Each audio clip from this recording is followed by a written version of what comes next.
આજે આપણે શુક્રવાર તારીખ 11/12/2020, ચર્ચા નંબર 49 અને ગાથા 17 અને 18 સંદર્ભની ગાથાઓ સમીક્ષાની.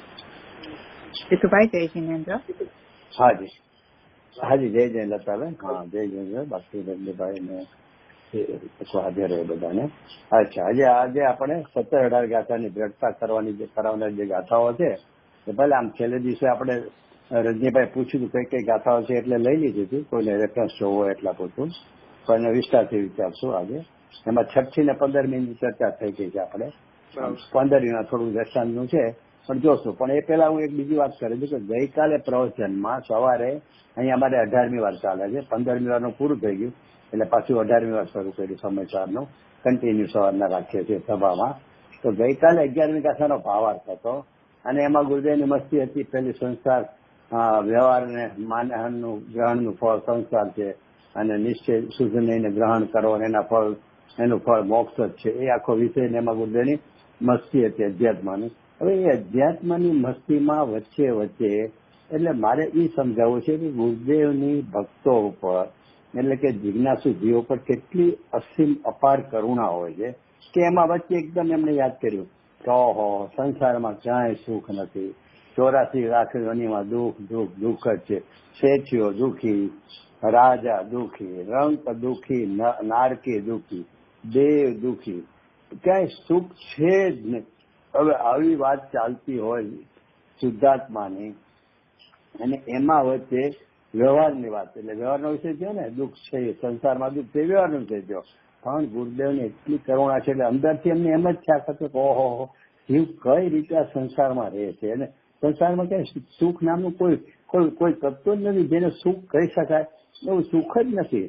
તો એ વાત આખું એમને કેટલી ઘોળાતી હશે કે જીવોને કેમ સમજાવો છે તો શુદ્ધનો વિષય પહોંચાડવો છે શુદ્ધાત્મામાં, પણ એ શુદ્ધાત્મામાં પહોંચાડવાની એને ધગસ લાગે, પાછો ફરે ક્યાંથી તો કે સંસારમાંથી. કેમ તો કે એને સુખ માનતો હતો તે સુખ માની રહ્યો છે ને તું, તો કે ખરેખર ક્યાંય સુખ નથી. એ સમજાવીને તો એ પાછો વળશે. એટલે એ વાત છે એમના મગજમાં. હું તો બધા પ્રવચનોમાં જોઉં છું કે ક્યાંક ને ક્યાંક વાત ચાલતી હોય એકદમ મસ્તીની અધ્યાત્માની, એમાં વચ્ચે કોઈક ને કોઈક વૈરાગની વાત લઈ લેતા હોય છે. હવે એ તો ઠીક, પણ આટલી બધી વાત ચાલતા એટલે પેલા એમાં વિચાર આવી ગયો આવું કેમ એમ. તો કે છે ને, જયારે તીર્થંકર ગોત્ર બંધાય ને, જે આગલા ભાવમાં મુનિદશામાં, પછી સ્વર્ગે જઈને પછી પાછો તીર્થંકર થઈને અવતાર લે, બરોબર. તો તીર્થંકર ગોત્ર બાંધતી વખતે એમને જે 16 ભાવના અને વિકલ્પો અને બધું જે ચાલે, 12 ભાવનાના વિકલ્પ વાળી વાત છે બધી, એમાં એમને એવા વિકલ્પ આવી જતા હોય છે કે જગત આખું, જગતના બધા જીવો શું તો કે સુખના માર્ગે, સુખના પંથે આવી જાઓ. એમ એટલે કે બધા જીવો સુખના માર્ગે આવી જાય, કોઈ દુઃખી નહીં રહ્યો, એવું ભાવના એને થતી હોય છે વિકલ્પમાં. ત્યારે એને તીર્થંકર ગોત્ર બંધાય છે અને એના ફળમાં દેશના છૂટે ત્યારે આખો એનો માર્ગ ચાલે છે કે લાખો ને કરોડ જીવો એ માર્ગને પામે છે. એટલે એ જે દશા મુનિ દશામાં તીર્થંકર ગોત્ર બાંધવાની હોય છે, એમ અહીંયા આ એની પહેલાનો ભાવ હતો અહીંયા મનુષ્યનો. તો એમાં એમને ઈ ભાવને, એટલે જે આપણે તીર્થંકર પુરુષ કહીએ ને, કે એને ઈ ભાવના ખોળાણા કરતી હતી. તો આ સંસારના જીવો બધા આમાં ક્યાંય સુખ નથી, એ કેમ એને સમજાવવું. એટલા માટે એમને આવી તત્વની ઊંચી વાતમાં વચ્ચે આ વાત ચાલી જતી હોય છે. હવે આટલું પાછું સંસારમાં સુખ નથી ક્યાં એ વાત ચાલી, એ ચાલતા વળી પાછો મૂળ વિષય પર આવી ગયા અને શુદ્ધ નહીં ગ્રહણ કરવાનું ફળ મોક્ષ છે એ ઉપર બધું વજન આપ્યું. વ્યવહારનું તો સંસાર માર્ગ છે એ બધું જે એમને તત્વ અધ્યાત્મની મસ્તીમાં ચાલતું હોય એ ચાલતું હતું, બરોબર છે. એમાં એકદમ પાછા બ્રહ્મદેવ ચક્રથી યાદ આવી ગયા. કહો બ્રહ્મદેવ ચક્ર હતી, 700 ચક્ર હતી, ભદ્ર્યો પણ મળ્યો. મરતા ક્યાં તો કે 7મી નરકના રવ દુઃખમાં, એટલે કે 7ય દુઃખમાં ભોગવા ત્યાં પહોંચી ગયો. એ 7મી નરકનું દુઃખ ઈ ભોગવી જાણે અને કેવળી જ્ઞાનમાં જાણે, બાકી ત્રીજાને ખબર ન હોય એટલે એનું ભાષાથી એનું વર્ણન ન થઈ શકે કે એ દુઃખ કેવું હશે. એવું દુઃખ ભોગવા કોણ તો કે બ્રહ્મદેવ ચક્ર હતી.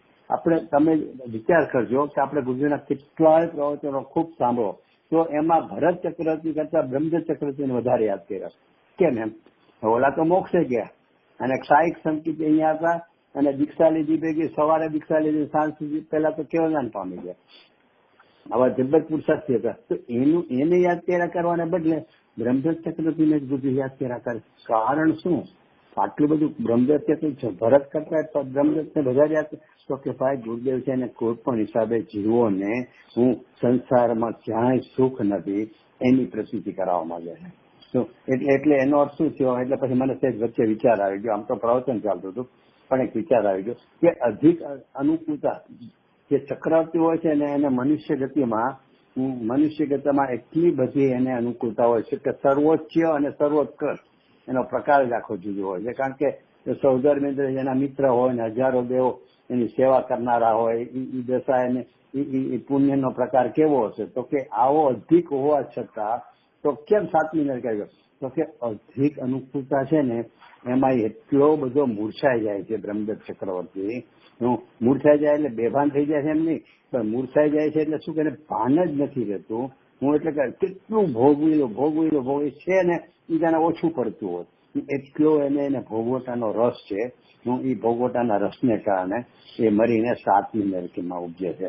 એટલે વિચાર તો એ આવ્યો કે શ્રીમદજી જે કહે છે ને એટલે એની પછી બીજો વિચાર એ આવેલો કે એનો અર્થ કે આપણે પણ આપણને અનુકૂળતા ઘણી મળેલી છે. એ અનુકૂળતામાં આત્માનું હિત કરી લેવાનું છે. એ બુદ્ધિ સમજાવવા માંગે છે. એટલે આપણને જે પ્રાપ્ત અનુકૂળતા છે ને એમાં લેપાવાની જરૂર નથી. લેપાવાથી બહુ આઘા રહેવાની જરૂર છે. ભલે એમાં આપણે ઉભા છીએ એટલે અનુકૂળતાનો ભોગવટો છે, પણ એમાં ગ્રદ્ધિપૂર્વક લેપાઈને એને ભોગવવાની તો એનું ફળ મળશે ને તો કે બ્રહ્મદત્ત ચક્રવર્તી યાદ કરી લેવો.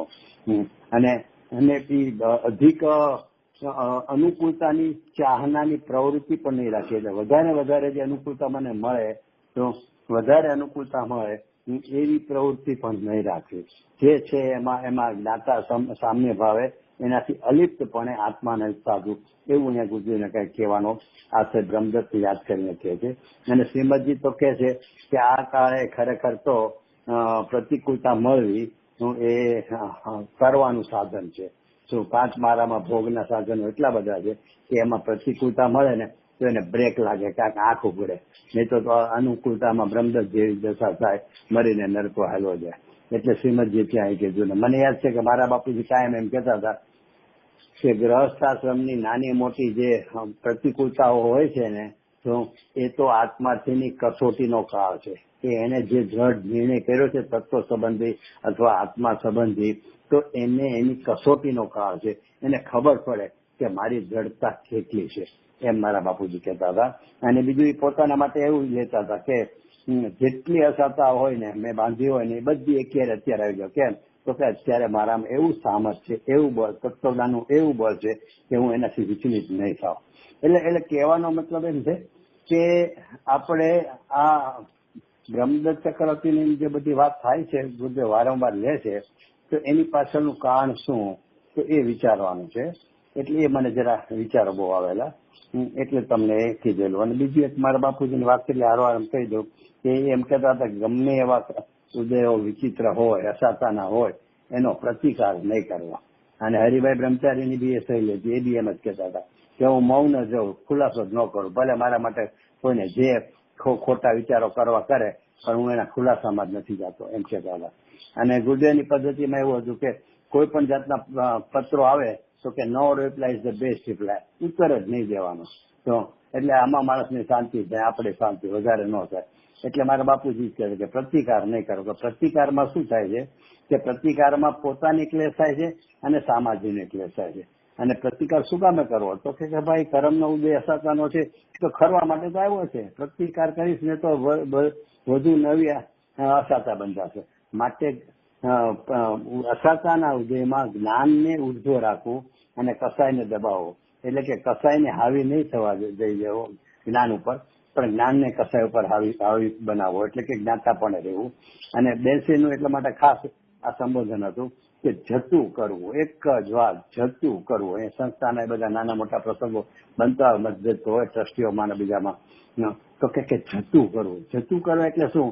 જતું કરવું કહો કે પ્રતિકાર નહીં કરવો કહો, બે એક જ વાત છે. એટલે કે જતું કરવાથી શું થાય કે પોતાની શાંતિ રહે છે, સામાજિકની શાંતિ રહે છે.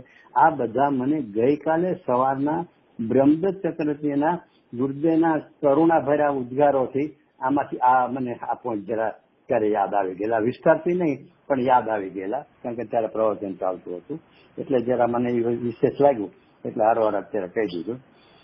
હવે આપણે ચાલે છે ગાથા 15 તો સ્વાધ્યાય. હાજી બોલો બોલો.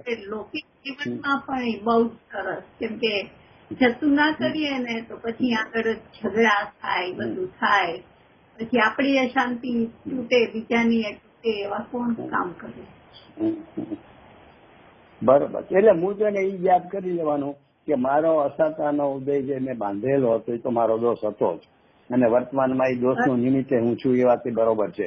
એટલે અંદરમાં પોતે દોષનું બરોબર સ્વીકારનું જ્ઞાન હોવું જોઈએ, પણ એ ખરવા માટે આવ્યો છે અને હું એને નવો બાંધવાનું કારણ બનાવું એવું તો ન થવું જોઈએ. એનું નામ છે કે જ્ઞાનને ઉદ્ધો રાખવું, જ્ઞાનને ન દબાવવા દીધું. નહીં તો શું થાય કે એકબીજા પરસ્પર તું ને મેં ને તું ને તે કીધું મેં કીધું કર્યા કરીએ તો શું થાય કે નવો કસાય થવાથી જ્ઞાન દબાઈ જાય અને કસાય ઉર્ધ્વ થાય એટલે એને નવી અસાતા બંધાય છે અને સંસારની પરિપાટી આમને જ ચાલતી હોય છે.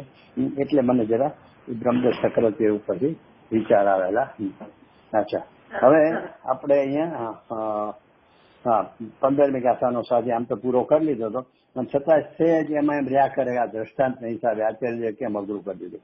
તો કે બહુ સહેલો છે એકચ્યુઅલી તો આ કોઈ જે દ્રષ્ટાંત સિદ્ધાંત. શું તો કે સિદ્ધાંત એટલો છે કે જેને જ્ઞેયને જાણતા પોતાનું જ્ઞાન જ્ઞેયરૂપ જણાય.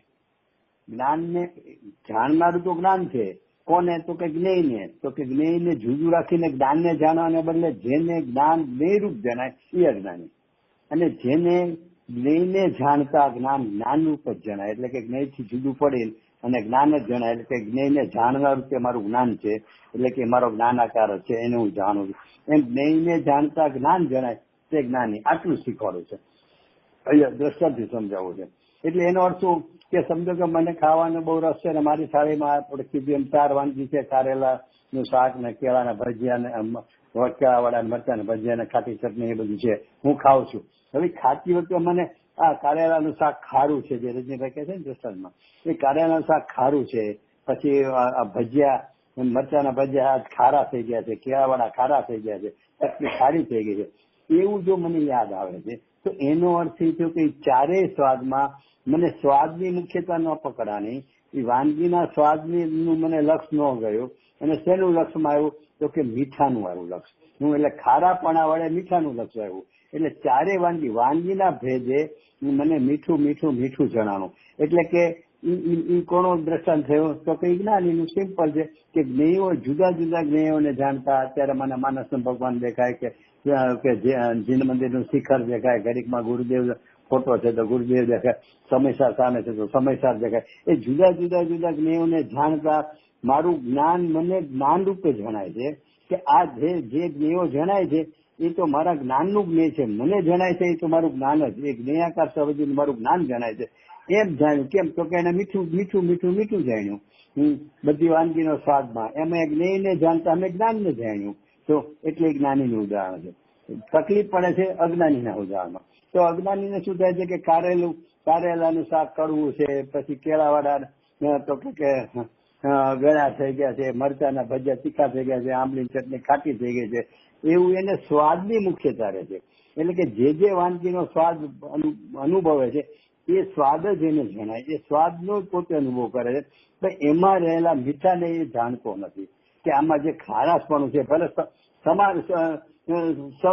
સમભાવે હોય, એટલે વધુ ખારું થઈ ગયું હોય કે ઓછું ખારું એવું ભલે ન હોય, પણ આમાં જે મીઠું ખારાપણું છે ને એ મીઠાનો છે એવું એને પકડાતું નથી. અને ઓલી 4 વાનગીને ખાવાના લોલુપી હિસાબે વાનગીના સ્વાદરૂપ પોતાને સ્વાદ આવે છે, એ દ્રષ્ટાંત થયું અજ્ઞાનીનું.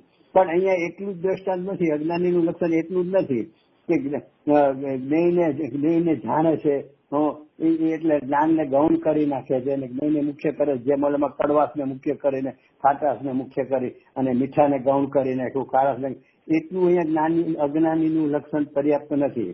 અહીંયા અજ્ઞાનીનું લક્ષણ એમ કહેવા માંગે છે આચાર્ય દેવ કે જ્ઞેયને જાણતા જે એને જ્ઞાન થાય છે, જ્ઞેયને જાણનારું જ્ઞાન, જુદા જુદા જ્ઞેયોને જાણતા જે જ્ઞાન થાય છે ને જ્ઞેય સંબંધીનું, એ જ્ઞાનને જ્ઞેય રૂપ જાણે છે. એટલે કે પોતે જ્ઞેયથી ભીલ પડવાને બદલે જ્ઞાનને જ્ઞેય રૂપ જાણે છે એમ સમજાવવો છે. એટલે અહીંયા દ્રષ્ટાંતમાં કીધું કે મીઠાને ગૌણ કરી નાખ્યું છે એમ ન કીધું, તો જ્ઞાનને ગૌણ કર્યું એમ કીધું. તો કે જ્ઞાનને ગૌણ કર્યા એ અજ્ઞાની લક્ષણ એટલું પર્યાપ્ત લક્ષણ નથી. પર્યાપ્ત લક્ષણ અજ્ઞાનીનું કયું છે? તો કે જ્ઞેયને જાણતા જ્ઞાનને જ્ઞેય રૂપ જાણે એ જ્ઞાનીનું પર્યાપ્ત લક્ષણ છે. તો અહીંયા દ્રષ્ટાંતમાં શું લેવું પડશે? આ સિદ્ધાંત આ કેવો હોય તો કે ઈ કડવાશ છે ને, કારેલાના શાકની કડવાશ, એમાં જે મીઠું છે ને એ મીઠું ગૌણ થઈ જાય અને મીઠાનો લક્ષ નથી કરતો એમ નહીં, એ મીઠાને કડવા રૂપે જાણે. કારણ કે ઉલટું જાણવું એનું નામ અજ્ઞાન છે ને, ન હોય એમ જાણવું. એટલે કે મીઠાને કડવા રૂપ જાણવું એમ અહીંયા અજ્ઞાની છે એ જ્ઞાનને જ્ઞેય રૂપ જાણે છે. જ્ઞાનને જ્ઞેય રૂપ જાણે છે એટલે શું? તો કે કર્મનો ઉદયનો જે સ્વાદ છે ને, તો કે સમજો કે આ સમય ક્રોધનો, પછી રાગનો, દ્વેષનો, માનનો, એવા 16-17 પ્રકારો, બધા પ્રકારોનો જુદો જુદો સમયે એનું જ્ઞેયાકાર એટલે કે એનું જ્ઞાન થાય છે. એનું જ્ઞાન થતા પોતાને એનું જ્ઞાન થાય છે કે ઈ ક્રોધમાન માયાને ઉદ્ધવ રાખે અને જ્ઞાન દબાઈ જાય છે એમ નહીં. તો કે ક્રોધમાન માયા રૂપને જાણે છે ને, એ જાણતા જ્ઞાનને જ હું ક્રોધી છું એનો આધાર જોયો તો 92મી ગાથાનો ભાવ જોઈ લેવાનો જયચંદ્ર પંડિતનો. એમાં બહુ સ્પષ્ટ લખ્યું કે એ ક્રોધને જાણનારું મારું જ્ઞાન છે ને, એ જ્ઞાનને જ ક્રોધ રૂપ માની લે છે. જ્ઞાન દબાઈ નથી જતું કે કારેલાનું શાક કડવું, હું બસ એટલું જાણ્યું માટે અજ્ઞાની, એ અજ્ઞાની ઉદાહરણ. તો એમ નહીં, કારણ કે એને મીઠું ગૌણ કર્યું તો કે એમ નહીં, મીઠાને કડવા રૂપ જાણે તો એ અજ્ઞાનીનું પર્યાપ્ત લક્ષણ છે. એમાં આ સિદ્ધાંત સિદ્ધ કરવો છે. એટલે કે કર્મના ઉદયમાં ક્રોધાદિ જણાતા એ ક્રોધાદિને જાણ્યું એટલું જ પર્યાપ્ત, જ્ઞાન દબાઈ ગયું એટલું પર્યાપ્ત નથી અજ્ઞાનીનું લક્ષણ. ક્રોધાદિ સંબંધીનું અહીંયા જે ક્રોધ ઝળકો દ્રવ્ય કર્મનો, તો એનું જાણવું છતાં હું ક્રોધી થઈ ગયો, હું માની થઈ ગયો, હું રાગી થઈ ગયો એમ જે જાણે છે, માને છે, એ છે અજ્ઞાની. એટલે અહીંયા માટે કેવું પડ્યું કે મીઠું કડવું થઈ ગયું, મીઠું તીખું થઈ ગયું. એટલે અહીંયા દ્રષ્ટાંત એ રીતે લીધેલો છે. એટલે આપણે ખાલી એક મને હા, જો આપણે આ રીતે વાત કરી ને બરાબર છે કે જ્ઞાન જ્ઞેયરૂપ થઈ જાય છે અજ્ઞાનીને, અને પોતાને ક્રોધી માને છે, માની માને છે, અથવા તો હું ઠંડો થઈ ગયો, હું ગરમ થઈ ગયો, શીતોષ્ણ વાત કરીએ તો એવી રીતે એમ પણ કહી શકાય કે નહીં કે સ્થૂળપણે હું જયારે કારેલાનું શાક ખાઉં છું ત્યારે હું કડવો થઈ ગયો. હું કેતા કોણ? હું એટલે અહીંયા તો દ્રષ્ટાંત લેવું છે ને. હું કેતા તમે જ્ઞાન લેવા જશો તો દ્રષ્ટાંતમાં કારેલું અને હું પણ આમાં જીવ લીધો, એ ભેગું નથી કરવું ને. અહીંયા તો દ્રષ્ટાંતમાં સિદ્ધ કરવું છે. આમાં શું થઈ ગયું, તમે જે કહો છો ને એમાં એ જ્ઞાન કડું થઈ ગયું જાણે એમ લે ને, તો જ્ઞાન અને ઓલું કારેલું એ બે વસ્તુ જુદી થઈ ગઈ. અહીંયા તો એક જ વસ્તુમાં એનો સ્વાદ માનતા એ સ્વાદરૂપ એમાં રહેલા બીજાને એટલે કે મીઠાને એ સ્વાદરૂપ માની બેસે છે. એવી રીતે જીવ પોતાને જ્ઞાન થતા, કર્મના ઉદયનું જ્ઞાન થતા એ જ્ઞાન પોતાને કર્મરૂપ માની લે છે. એટલે એક પદાર્થમાં બે પણ જે છે એને ઉલટું માને છે, એ સિદ્ધ કરવું છે. એટલે જ્ઞાનની સાથે તમે કારેલું લેશો, કડવું થઈ ગયું જ્ઞાન, તો એમ અહીંયા એ દશકમાં નહીં બેસે. સમજાણો ફેર? મેં ખાલી કડવા સ્વાદ ને જાણ્યું છે કે મારું જ્ઞાન એનો કડવાશ નું રિફ્લેક્શન આવ્યું એને હું જ્ઞાન ન જાણું, એને મારું જ્ઞાન જાણે કડવું થઈ ગયું એમ માને, જેમ શીત ઉષ્ણ નો દાખલો છે એવી રીતે. એટલે માને છે તો બધું એમ જ તમે કહો છો એમ જ જીવ અજ્ઞાની એમ જ થાય છે કે પોતાને કડવાશ લાગે ત્યારે હું કડવો થઈ ગયો. એ વાત સાચી, એની ના નથી, અજ્ઞાનીનું લક્ષણ ઈ જ છે. પણ અહીંયા સિદ્ધાંત સિદ્ધ કરવો છે ને, જીવ અને એના પરિણામમાં જે જ્ઞેયાકાર થાય છે એ જ્ઞેયાકાર રૂપે જ્ઞાનને માની લે છે. એટલે પોતામાં તો સામે દ્રષ્ટાંતમાં એક જ પદાર્થમાં બે લેવું પડશે કે ભાઈ વાનગી ખાય છે તો વાનગીનો સ્વાદને માનતા એમાં રહેલા મીઠાને પણ એ વાનગીના સ્વાદરૂપ માની લે છે. એટલે અહીંયા સામે સિદ્ધાંત સિદ્ધ કરવો છે ને, એટલે અહીંયા દ્રષ્ટાંતમાં એકને એક વાત લઈ પડે. બાકી તો તમે કહો છો કે આખો દિવસ છે ને, એ આપણે લેશું 270મી ગાથામાં, આખો દિવસની દિનચર્યામાં આ જ આપણી દશા છે અજ્ઞાનીની. કે જેમ હું કડવો થઈ ગયો, હું ખાટો થઈ ગયો ને, એટલે બધા જે પ્રકારો છે એ બધા એવી રીતે અનુભવે છે, એ અજ્ઞાનીનું લક્ષણ છે. પણ અહીંયા આપણે મૂળ 15મી ગાથામાં આ રીતે સિદ્ધ કર્યું છે. જ્ઞાનને જ્ઞાનાકાર ને જ્ઞેયાકાર જે છે, પર શબ્દનો જે આકાર બન્યો એ જ્ઞેયાકાર રૂપ જ્ઞાનને માની લે છે. બસ એને સિદ્ધ કરવું છે. એટલા માટે મીઠું ને કડવાશ એક જ ઓલામાં લીધું છે. બાકી તમે કહો છો એ વાત તો બરોબર છે. અચ્છા, હવે આપણે તો જરાક 2-3 વિચાર પહેલા વાત કરવી. હવે આપણે મૂળ વિષય ચાલે છે કે સમયસારમાં 17-18 ગાથામાં અને 6ઠ્ઠી ગાથામાં બેનો જે વાત લીધી છે ને, તો એ આખા સમયસાર ક્યાં ક્યાં લીધી. તો 15મી ગાથાની આપણે ચર્ચા થઈ ગઈ, બરાબર. 17-18મી ગાથા પોતે જ કહે છે કે સ્વયં પોતે જ એટલે કે એ તો જણાય જો છે, હરેક અવસ્થામાં એ જણાય જો છે, એ વાત લેવી છે. અને એ જ વાતને પછી આગળ સિદ્ધ કરવી છે સમયસારમાં, એટલે ઘણી ગાથાઓમાં લીધી છે. પણ હવે આમાં એક વિશેષતા છે કે જે આપણે સપોર્ટિંગની ગાથા લઈએ છીએ ને, આઈ થિંક મેં થોડો ખુલાસો તો કરી દીધેલો. એ સપોર્ટિંગની ગાથામાં શું છે કે દરેક વખતે નાયક જ જણાવ્યો છે, પોતે જ જણાવ્યો છે, એ ઉપર વજન આપવાને બદલે નાસ્તિક વજન આપ્યું. શું કે પર દ્રવ્યને જાણે છે, શું એ અજ્ઞાન છે, મિથ્યાત્વ છે, એ અધ્યવસાદ, એટલે પર દ્રવ્યના નિષેધ સુધી વાત લઈ ગયા. પણ એનો અર્થ શું છે કે પરને જાણતો નથી, તો બાકી શું રહ્યું? તો કે આખા લોકાલોકમાં છે શું? તો કે એક સ્વ અને બાકી બધું પર. આ બે વસ્તુ છે ને, પરને નથી જાણતો તો જ્ઞાનનો સ્વભાવ તો પ્રત્યેક સમય જાણું થઈ જ રહ્યો છે. તે જાણવાના પરિણામે શું જાણશે? તો બાકી બચ્યા સોમે, એટલે કે એ નાયકને જ જાણશે, માત્ર પોતે જ જણાઈ રહ્યો છે. એટલે નીચે ત્યાં એ બધી ગાથાઓમાં પરને જાણતો નથી ત્યાં સુધી વાત મૂકી છે. એટલે એમાંથી પછી આપણે આગળ લઈ લેવાનું કે પરને જાણતો નથી એમ કહીને શું કે છે? તો 17-18 ગાથા પ્રમાણે પોતે જ જણાઈ રહ્યો છે. કારણ કે પરને જાણતો નથી એટલે પોતે જ જણાઈ રહ્યો, માટે પોતે જ જણાઈ રહ્યો છે. એ 17-18 ગાથાનો, અને એટલા માટે ગુરુદેવ જીવન પર્યંત આખા હિન્દુસ્તાન કયો કે દેશ સુધી જ્યાં કયો તમારા નાયરોબી કે બધે એ વાતને ખૂબ જ હાઇલાઇટ કરી છે. એટલા માટે જીવન મંત્ર પોતે એટલે બતાવ્યો કે જણાઈ રહ્યો છે. તું પરને જાણે છો એ તારો ભ્રમ છે, અથવા તારો અધ્યવસાન છે, મિથ્યાત્વ છે, જે કે ભ્રાંતિ છે. જાત જાતના શબ્દો જુદા જુદા આચાર્યોએ, જુદા જુદા પંડિતોએ, જુદા જુદા વિદ્વાનોએ વાપરેલા છે જીનવાણીમાં. એ વાતને જ ગુરુદેવ ત્યાં વર્ણે છે. એટલે હવે આપણે વાત ચાલે છે કે એટલે પર દ્રવ્યને જાણતો નથી એટલી વાત આવે ને, તો એમાં 17-18 ગાથાનો આવી ગયો એમ સમજી લેવાનું કે સ્વ જ જણાઈ રહ્યો છે, જે પોતે જ આબાળ ગોપાલને સદાકાળ સ્વયં જણાઈ રહ્યો છે, પોતે જ જણાઈ રહ્યો છે. પોતે જ ઉપર જે વચન છે ગુરુદેવનું એ આ બધી ગાથાઓમાં એ રીતે નીકળે છે.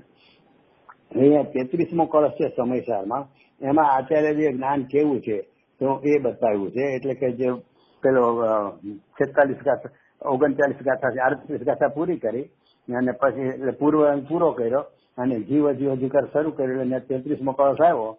તો 33મો કળશ વચ્ચે તમને કહ્યું 32મા કળશ વિશે, જો આમ તો તમને બધા અભ્યાસ ખ્યાલ હશે, પણ ગુરુદેવ 32મો કળશ બહુ વારંવાર લેતા હતા. શું કામ ખબર?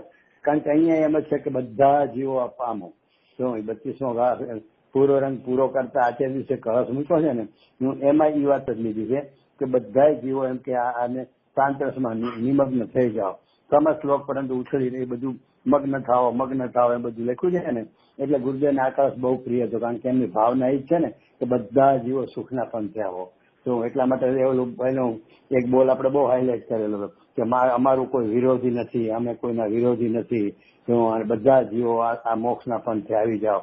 એ ગુરુદેવ 38મી ગાથા પછી હારવાર આધારે આપે, 38મી ગાથાના 32મા કળશનો આધાર બી આપે છે. હવે એ પૂરો થયા પછીનો છે જીવ અધિકાર. સામાન્ય રીતે 1 થી 68 ગાથાને આપણે જીવ અધિકાર એ કહેતા હોય છે, ગુરુદેવ બી જીવ અધિકાર બોલતા હોય છે. એટલે એમાં કાંઈ ઓલું દોષરૂપ કે ભૂલરૂપ નથી. પણ અહીંયા જે આચાર્ય જે ભેદ પાડ્યા છે ને, એને પહેલામાં પૂર્વરંગ કીધો છે 38મી ગાથામાં, અને 39માં અધિકાર 39 થી 68 ગાથાને જીવ અધિકાર કીધો છે. એટલે ગમે તે આપણે કહેવાનો વાંધો નથી. પણ હવે 33મો કળશ એમાં ઉપોદ્ઘાત કર્યો. એમ આચાર્યદેવ કહે છે કે જેમાં અનંત જ્ઞેયોના આકાર આવીને ઝળકે છે તો પણ પોતે પોતાના સ્વરૂપમાં જ રમે છે. એટલે શું કહે છે કે અનંત જ્ઞેયો ઝળકે છે, એટલે કે પર પ્રકાશ જ્ઞાન જે છે ને, એમાં પર જ્ઞેય સંબંધીનો જે કોઈ આકાર બને છે, તો કે કેવો? તો કે અનંતાગ્નયોનો. એનું ઝળકવા છતાં પણ એ તો પોતાનું જ્ઞાનત્વ છોડતો નથી. જ્ઞાનનું જ પરિણામ છે. ગમે એટલા આકારોમાં ઝળકે, આખા લોક સંબંધીના અનંતાગ્નયોના આકારોમાં ઝળકે તો પણ જ્ઞાન તો પોતાના સ્વરૂપમાં રમે છે. એટલે કે એનું જ્ઞાનત્વ છોડતો જ નથી. જ્ઞાન રૂપે જ પરિણમે છે. એટલે કે જ્ઞાન એ જ્ઞાનમાં જ રમે છે. એટલે એ જ્ઞાન ને જ્ઞાયકની પ્રસિદ્ધિ તો સાથે જોઈએ. કારણ કે આપણે ગળપણ મોઢામાં સાકર મૂકી હોય એટલે ગળપણનો સ્વાદ આવે અને સાકરની પ્રસિદ્ધિ ન થાય. એકલું ગળપણ જ અનુભવાય અને સાકર ન જણાય. ભલે એને સાકરનો સ્વાદ જુદો નથી, ગળપણનો સ્વાદ એ સાકરનો આપણે કહીએ છીએ, પણ આખી જે સાકર છે એમાં ગળપણ એક જ ગુણ છે. તે ગળપણના ગુણ દ્વારા પણ સાકરની અનુભૂતિ થાય જ છે નિરંતર. એ રીતે જ્ઞાન પોતાના સ્વરૂપમાં રમે છે. એટલે એ પોતાના સ્વરૂપમાં રમે છે એટલે કે જ્ઞાન છે જ્ઞાયકમાં જ પ્રસિદ્ધિ કરે છે નિરંતર. એટલે કે જ્ઞાયક એવો પોતે જ જણાઈ રહ્યો છે. અનંતા પરનેવ સંબંધીનું જાણપણું ઝળકવા છતાં એ પોતે જ એમાં નિરંતર જણાઈ રહ્યો છે, જાણવામાં આવે છે. એટલે 17-18 ગાથામાં જે કીધું પોતે જ જણાઈ રહ્યો છે.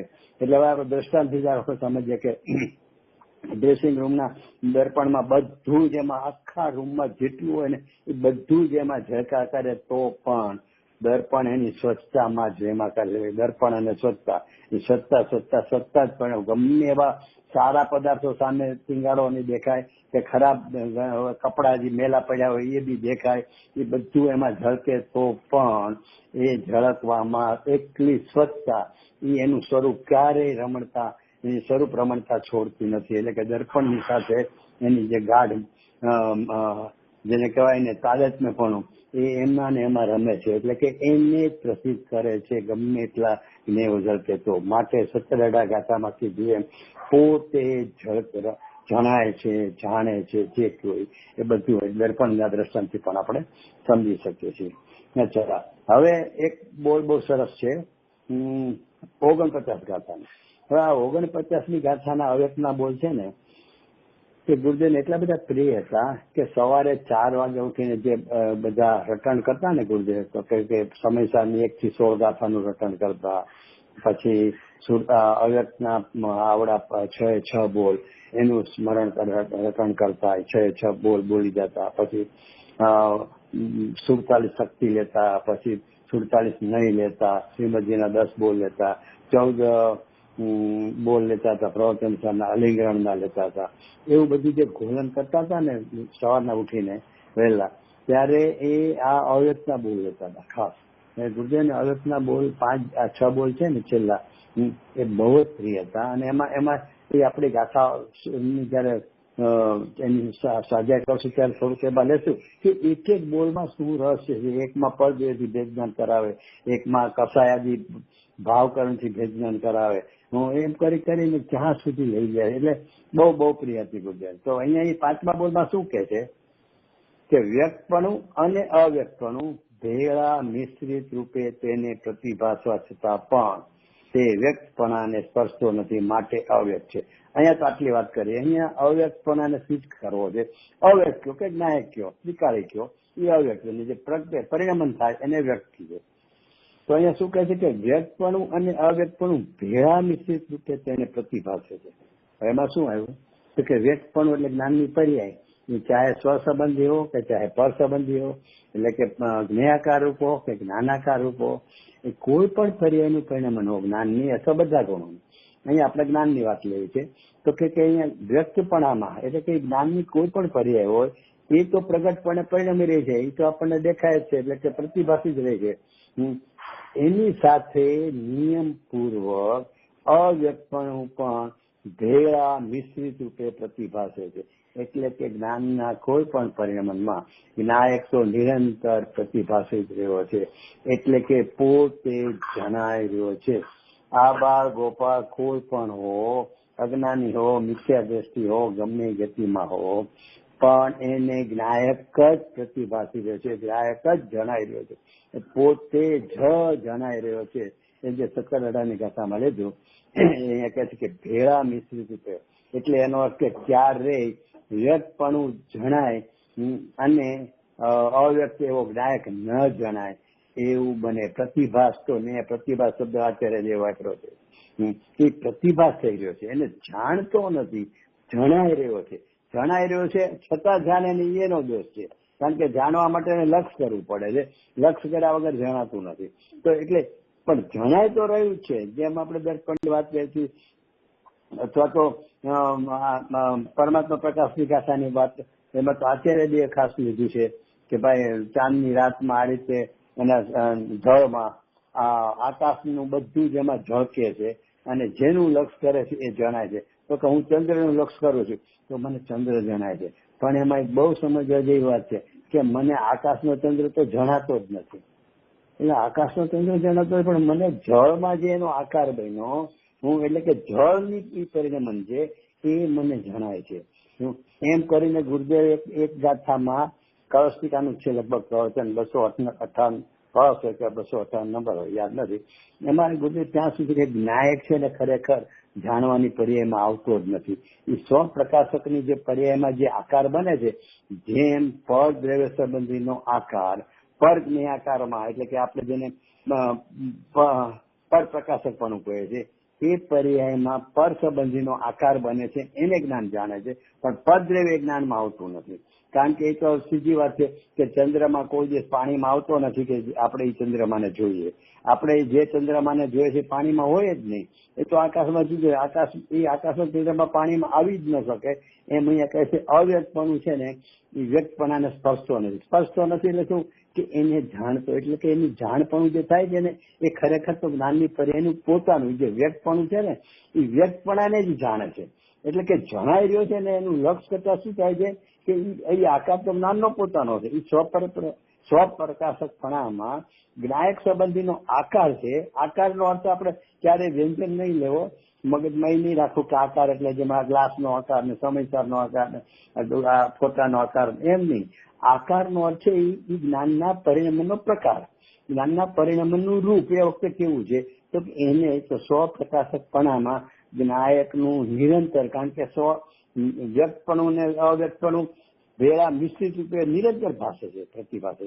એટલે એ જે જ્ઞાયકનો પ્રતિભાસ એટલે આકાર, હું એ જ્ઞાનમાં જે બને છે, સ્વપ્રકાશક જ્ઞાનમાં જે આકાર બન્યો એને જ્ઞાનાકાર જ્ઞાન આપણે કહીએ.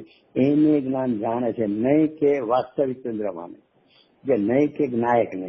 એ જે જ્ઞાનાકાર બન્યો સ્વપ્રકાશકપણામાં, એ જ્ઞાનાકારમાં જે જ્ઞાયક જણાઈ રહ્યો, ઝલકી રહ્યો છે, એ ઝલકી રહેલા જ્ઞાયકને જાણે છે. અને ઝલકી રહેલા જ્ઞાયકને જાણતા, જેમ ઓલો અજ્ઞાની પરદ્રવ્યને ઝલકી રહ્યું છે જ્ઞાનને જાણતા હું ક્રોધી, હું પરરૂપી પોતાના હું રાગી એમ માની લે છે. અને જ્ઞાની છે એ ઝલકી રહેલા જ્ઞાયકને જાણતા એના લક્ષ્ય ક્યાં વહી જાય છે? એ જ્ઞાનના પરિણમનમાં નથી રહેતો ઉભો, એ જ્ઞાનના પરિણામને ઝળકી રહ્યો છે એવા જ્ઞાયકને જાણતા હું જ્ઞાયક છું એમ જ્ઞાયક સ્વભાવમાં અહમપણું કરી બેસે છે.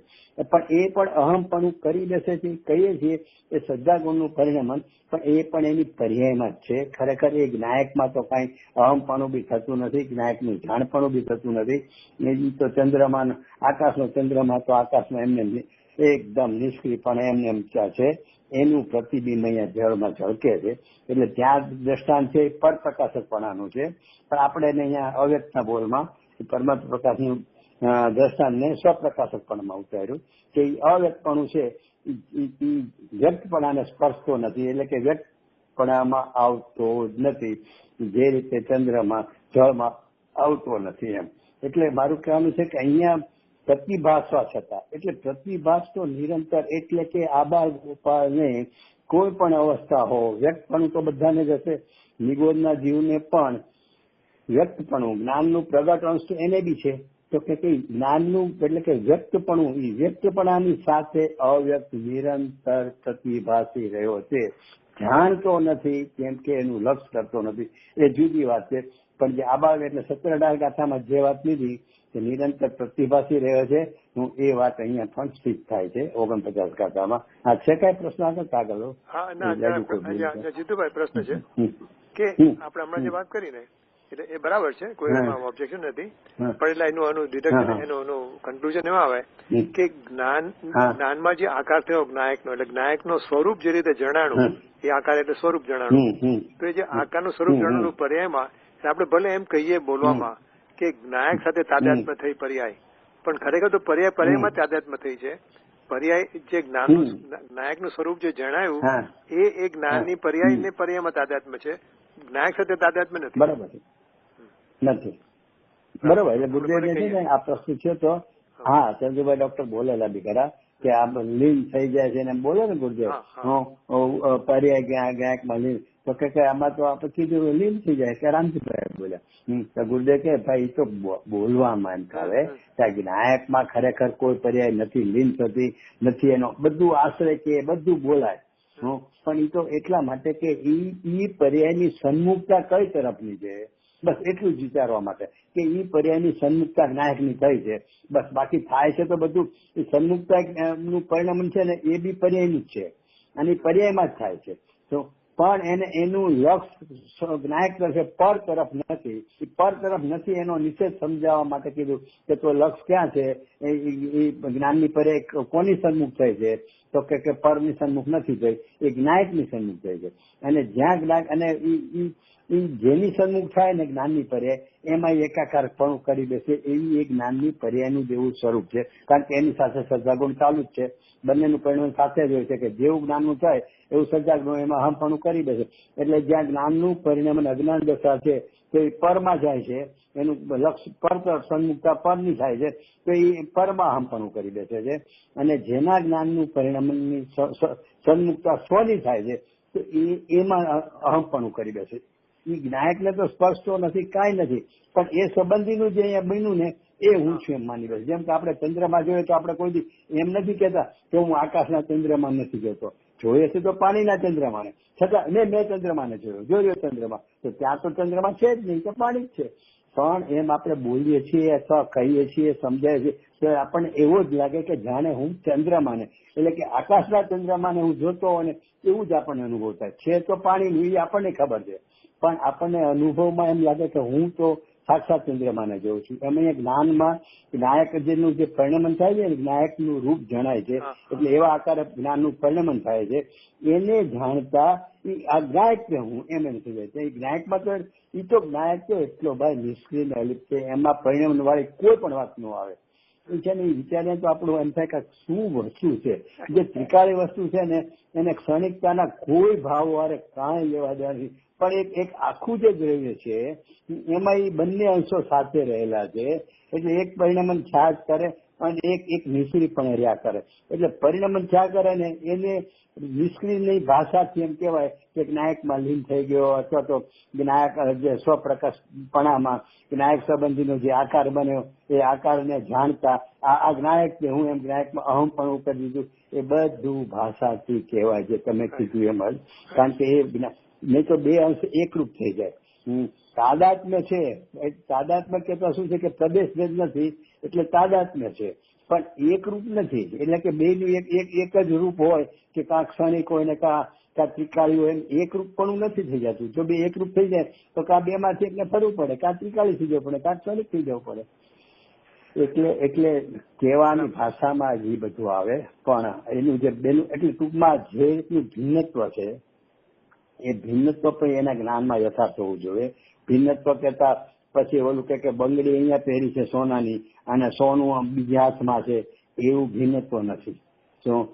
પણ એને ભિન્નત્વ કહેતા જે ત્રિકાળ જ્ઞાયક નિષ્ક્રિય તત્વ છે જેને પરિણામ નથી ને અનાદિ અનંત સદ્રશ એવું ને એવું હું અનંતકાળ જેવો નહીં છે, અનંત ગુણો અનંત ભવિષ્યકાળ જશે તો પણ એવું ને એવું જે રહે છે એ જ્ઞાયક તત્વ છે.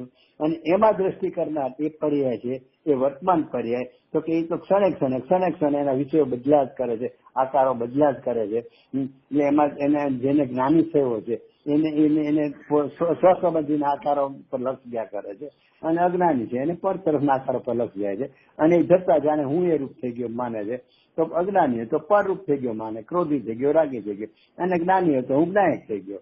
પણ ખરેખર તો એ બધું પર્યાયમાં જ જે વર્તમાન પ્રગટ પર્યાય છે ને એમાં જ આ બધું થઈ રહ્યું છે. પણ એના જે આધાર કે એનું લક્ષ કે એનું સન્મુખતા જ્યાં હોય એની અપેક્ષાથી એમ કહેવાય છે. એટલા માટે સ્પષ્ટ લખવું પડ્યું આચાર્ય છે કે પ્રતિભાષા છે તો બંને સાથે તો પણ શું થાય છે તો કે વ્યક્તપણાને કદી સ્પર્શતો જ નથી. સ્પર્શવાનું સ્પર્શ રસગુણ તો છે જ નહીં. એટલે સ્પર્શતો નથી મતલબ જાણતો જ નથી, જાણવામાં આવતો જ નથી.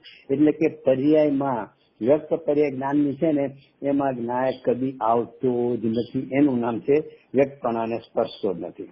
એટલે એ રીતે અહીંયા પણ 17-18ની ગાથાને પ્રતિભાષે છે વિષય રૂપે, એટલે કે પોતે જ જણાઈ રહ્યો છે. એ 17-18મી ગાથા અહીંયા 49માં સિદ્ધ થાય છે. અને આ ગુરુદેવને બહુ પ્રિય ગાથા હતી એટલે આપણે વિસ્તાર લેવા બોલો. એનો અર્થ એમ થયો કે કેવળી ભગવાન અને સિદ્ધ ભગવાન બંને જણને એ જ રીતે કે ખરેખર તો જ્ઞાયકમાં તન્મય થયા નથી, પોતાની પર્યાયને જ એનું સમર્પણ થઈ ગયું છે જ્ઞાયકમાં. બરાબર. એટલે એનું કારણ છે ઉપયોગ. બરોબર છે હજુ તમારી વાત. કારણ કે ઉપયોગ છે ને એ જ્ઞાયકમાં સાદી અનંતકાળ લીન છે. બરોબર છે. તો એ ઓલો જ્ઞાયક તો સદા હતો અનાદિ અનંત. તો એમાં લીનતા કોણે કરી? તો કે ઉપયોગે લીનતા કરી. શેમાં કરી? જ્ઞાયક ને તો સ્પર્શતો નથી, ચોખ્ખું લખે છે. અહીંયા કઈ નીચલી દશાવા માટે એવું નથી લખ્યું. વ્યક્ત ને અવ્યક્તપણું, તો કે વ્યક્તપણ ને અવ્યક્તપણું તો કેવળી ને સિદ્ધ ને બધાને છે. તો કે ઈ વ્યક્તપણું જે છે પ્રગટ પર્યાય રૂપ એટલે કે જ્ઞાનનો ઉપયોગ એ સદાય પોતાના જ ખરેખર તો લીન છે. પણ એ પોતામાં લીન છે એમ કહો તો એમ થાય કે ઉપયોગમાં ઉપયોગ લીન છે એ તો તમે ક્ષણિક કહો છો. તો એમાં કઈ રીતે લીન ગયો? એ તો બીજા સમય બદલી ગયો એવો પ્રશ્ન ઉઠશે. એટલે કીધું કે જ્ઞાયકમાં લે. કારણ કે એ જ્ઞાયકની સન્મુખ થયો છે અને જ્ઞાયકનું જેવું રૂપ છે એવું જ એમાં પ્રતિભાસી રહ્યું છે. અને એ પ્રતિભાસી રહ્યું છે ને એને જ પોતાનું માને છે. આપણને સમજાવવા માટે પછી એમ કે ઉપયોગ કેવળ છે ને એ સદાય જ્ઞાયકમાં જ લીન છે. ખરેખર તો એ પર્યાયમાં જ લીન છે. એને જ્ઞાયકપણામાં લીન થવાનો પ્રશ્ન નથી. લીન થવું એનું નામ જ પર્યાય છે કે એટલે કીધું ખુલાસા છે ને તમે વાત કરી બરાબર છે કે કેવળીને પણ એટલા માટે લોકાલોકને. હા બોલો. અનુભવના કાળમાં બધા જીવો અનુભવના કાળમાં એટલે સન્મત્સ્ય જીવો પણ કેવળી ભગવાન જ છે. હા પણ 143 ગાથામાં 6 બોલથી સમજાવ્યું છે. આપણે જેટલો બુદ્ધિનો મહિમા કર્યો ત્યારે લીધું છે ને પુરુષાર્થ તીર્થંકર પુરુષ કેમ કહે છે તો કે 6 પ્રકારે લીધું છે કે જેવા કેવળી છે ને એ તો નિરંતર નિર્વિકલ્પ છે. બરોબર ને? એટલે અહીંયા ચોથા ગુણસ્થાન વાળો પણ જયારે નિર્વિકલ્પ હોય છે ને ભલે એનો સમય બહુ જ ઓછો છે ચોથા ગુણસ્થાન નિર્વિકલ્પતાનો, પણ એ નિર્વિકલ્પનો જેટલો સમય છે ને એટલા સમય માટે એ અને કેવળી ભગવાન 6 પ્રકારે 6 બોલ એમ આપ્યા છે. 6 રીતે કેવળીની સમાન જ લીધો છે. એટલે આપણે છે ને ચોથા ગુણસ્થાનમાં જાણે મનુષ્ય લઈ લઈએ ને તો આપણને બરાબર એમ નહીં. નારકી 7મી નરકનો નારકી એને સમ્યક દર્શન થયું કે ચોથા ગુણસ્થાને જયારે એને નિર્વિકલ્પતા થઈ પછી ક્યારે આવતી હશે એ ખબર નથી. કારણ કે ત્યાં ભયંકર દુઃખો છે ને એટલે એનો ઉપયોગ એટલો બધો 12મા બોલો રહે છે. કારણ કે વેદન તો એને થાય જ ને ચોથા ગુણસ્થાન હતી ત્યારે. એટલે એનો અર્થ કે પણ ક્યારે વારંવાર થતો હશે એનો ઉલ્લેખ નથી. તો મનુષ્યમાં તો કે ભાઈ ચોથા ગુણસ્થાન હોય તો કે 6 મહિનાની અંદર આવી જાય એવું જો આવે છે. પણ એટલે આ તો જયારે નારકીને પણ એ નિર્વિકલ્પ દશાનો અનુભવ થાય છે એ વખતે એ અને કેવળી સિદ્ધ ભગવાન એ બધા 6 બોલથી એમ લીધું એ સમાનપણે છે. વિચાર કરો કે સમ્યક દર્શનનો અર્થ છે અનુભૂતિનો કયો કે નિર્વિકલ્પતાનો કેટલો મહિમા છે. એક તો અનંતકાળમાં ક્યારેય થયું નથી એટલે દુર્લભતાની દ્રષ્ટિએ પણ એ ખૂબ જ વિશેષતા એટલે કે બહુ મહાન છે. સમ્યક તો પ્રાપ્તિ જ નથી થતી ને આટલા કાળમાં થઈ નથી. એટલે અનંતવાર સમોસામાં જે હતો અનુભૂતિ થઈ નથી એટલે એટલી દુર્લભતા છે એક. અને બીજું સમાનતાની એટલે છે કેવળી ભગવાનને જેવું છે ને 6 પ્રકારે નિર્વિકલ્પ દશામાં વેદન અનુભવ છે એવું જ આ સમ્યકમાં છે. એટલે એ સમ્યકની કેટલી મહાનતા કે અહીંયા સંસારમાં નરકમાં રહીને પણ નિર્વિકલ્પતા વખતે કેવળી ભગવાન જેવો થઈ જાય છે. એટલે માટે સમ્યકની આ બે રીતે બહુ મહાનતા છે. અને એટલા માટે આપણે અહીંયા સમ્યક જયંતિ અને આ ગુરુદેવનું બધું જે ઉજવીએ છીએ જ્ઞાનીનું એટલા માટે ઉજવીએ છીએ કે આ સમ્યકની જેને પ્રાપ્તિ થઈ છે ને એ દુર્લભતાની દ્રષ્ટિએ બહુ મહાન છે અને એના અનુભવની દ્રષ્ટિએ પણ કેવળી જેવું સમાન છે. માટે આપણે ઉજવીએ છીએ.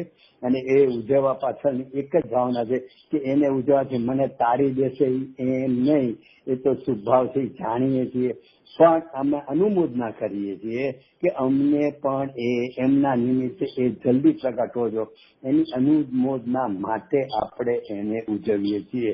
એનો અર્થ કે એની અનુમોદનામાં કોઈને વાંધો આવે એટલે કે સમ્યક જયંતિ શું ઉજવવાની એવું જો કોઈને વિકલ્પ આવતો હોય કારણ કે નાના જીવો આની અનુસારમાં કીધું એમ અનેક પ્રકારના કર્મો અને અનેક પ્રકારના જીવો, એટલે કાંઈક ને કાંઈક તો મારે તો ચર્ચા ઘણા રીતે મોટા વિદ્વાન માથા હોય ને એની હારે થઈ હોય એટલે મને ખબર છે કે એને એમ થાય કે સમ્યક જયંતિ, અરે ભાઈ સમ્યક જયંતિ અનુભવ ઉજવવા પાછળ અમારી અનુમોદના છે કે આ સમ્યક જેને પ્રાપ્ત થયું છે તો એની અનુસાર એની પ્રેરણાથી અમને પણ એ સમ્યકની પ્રાપ્તિ હજો.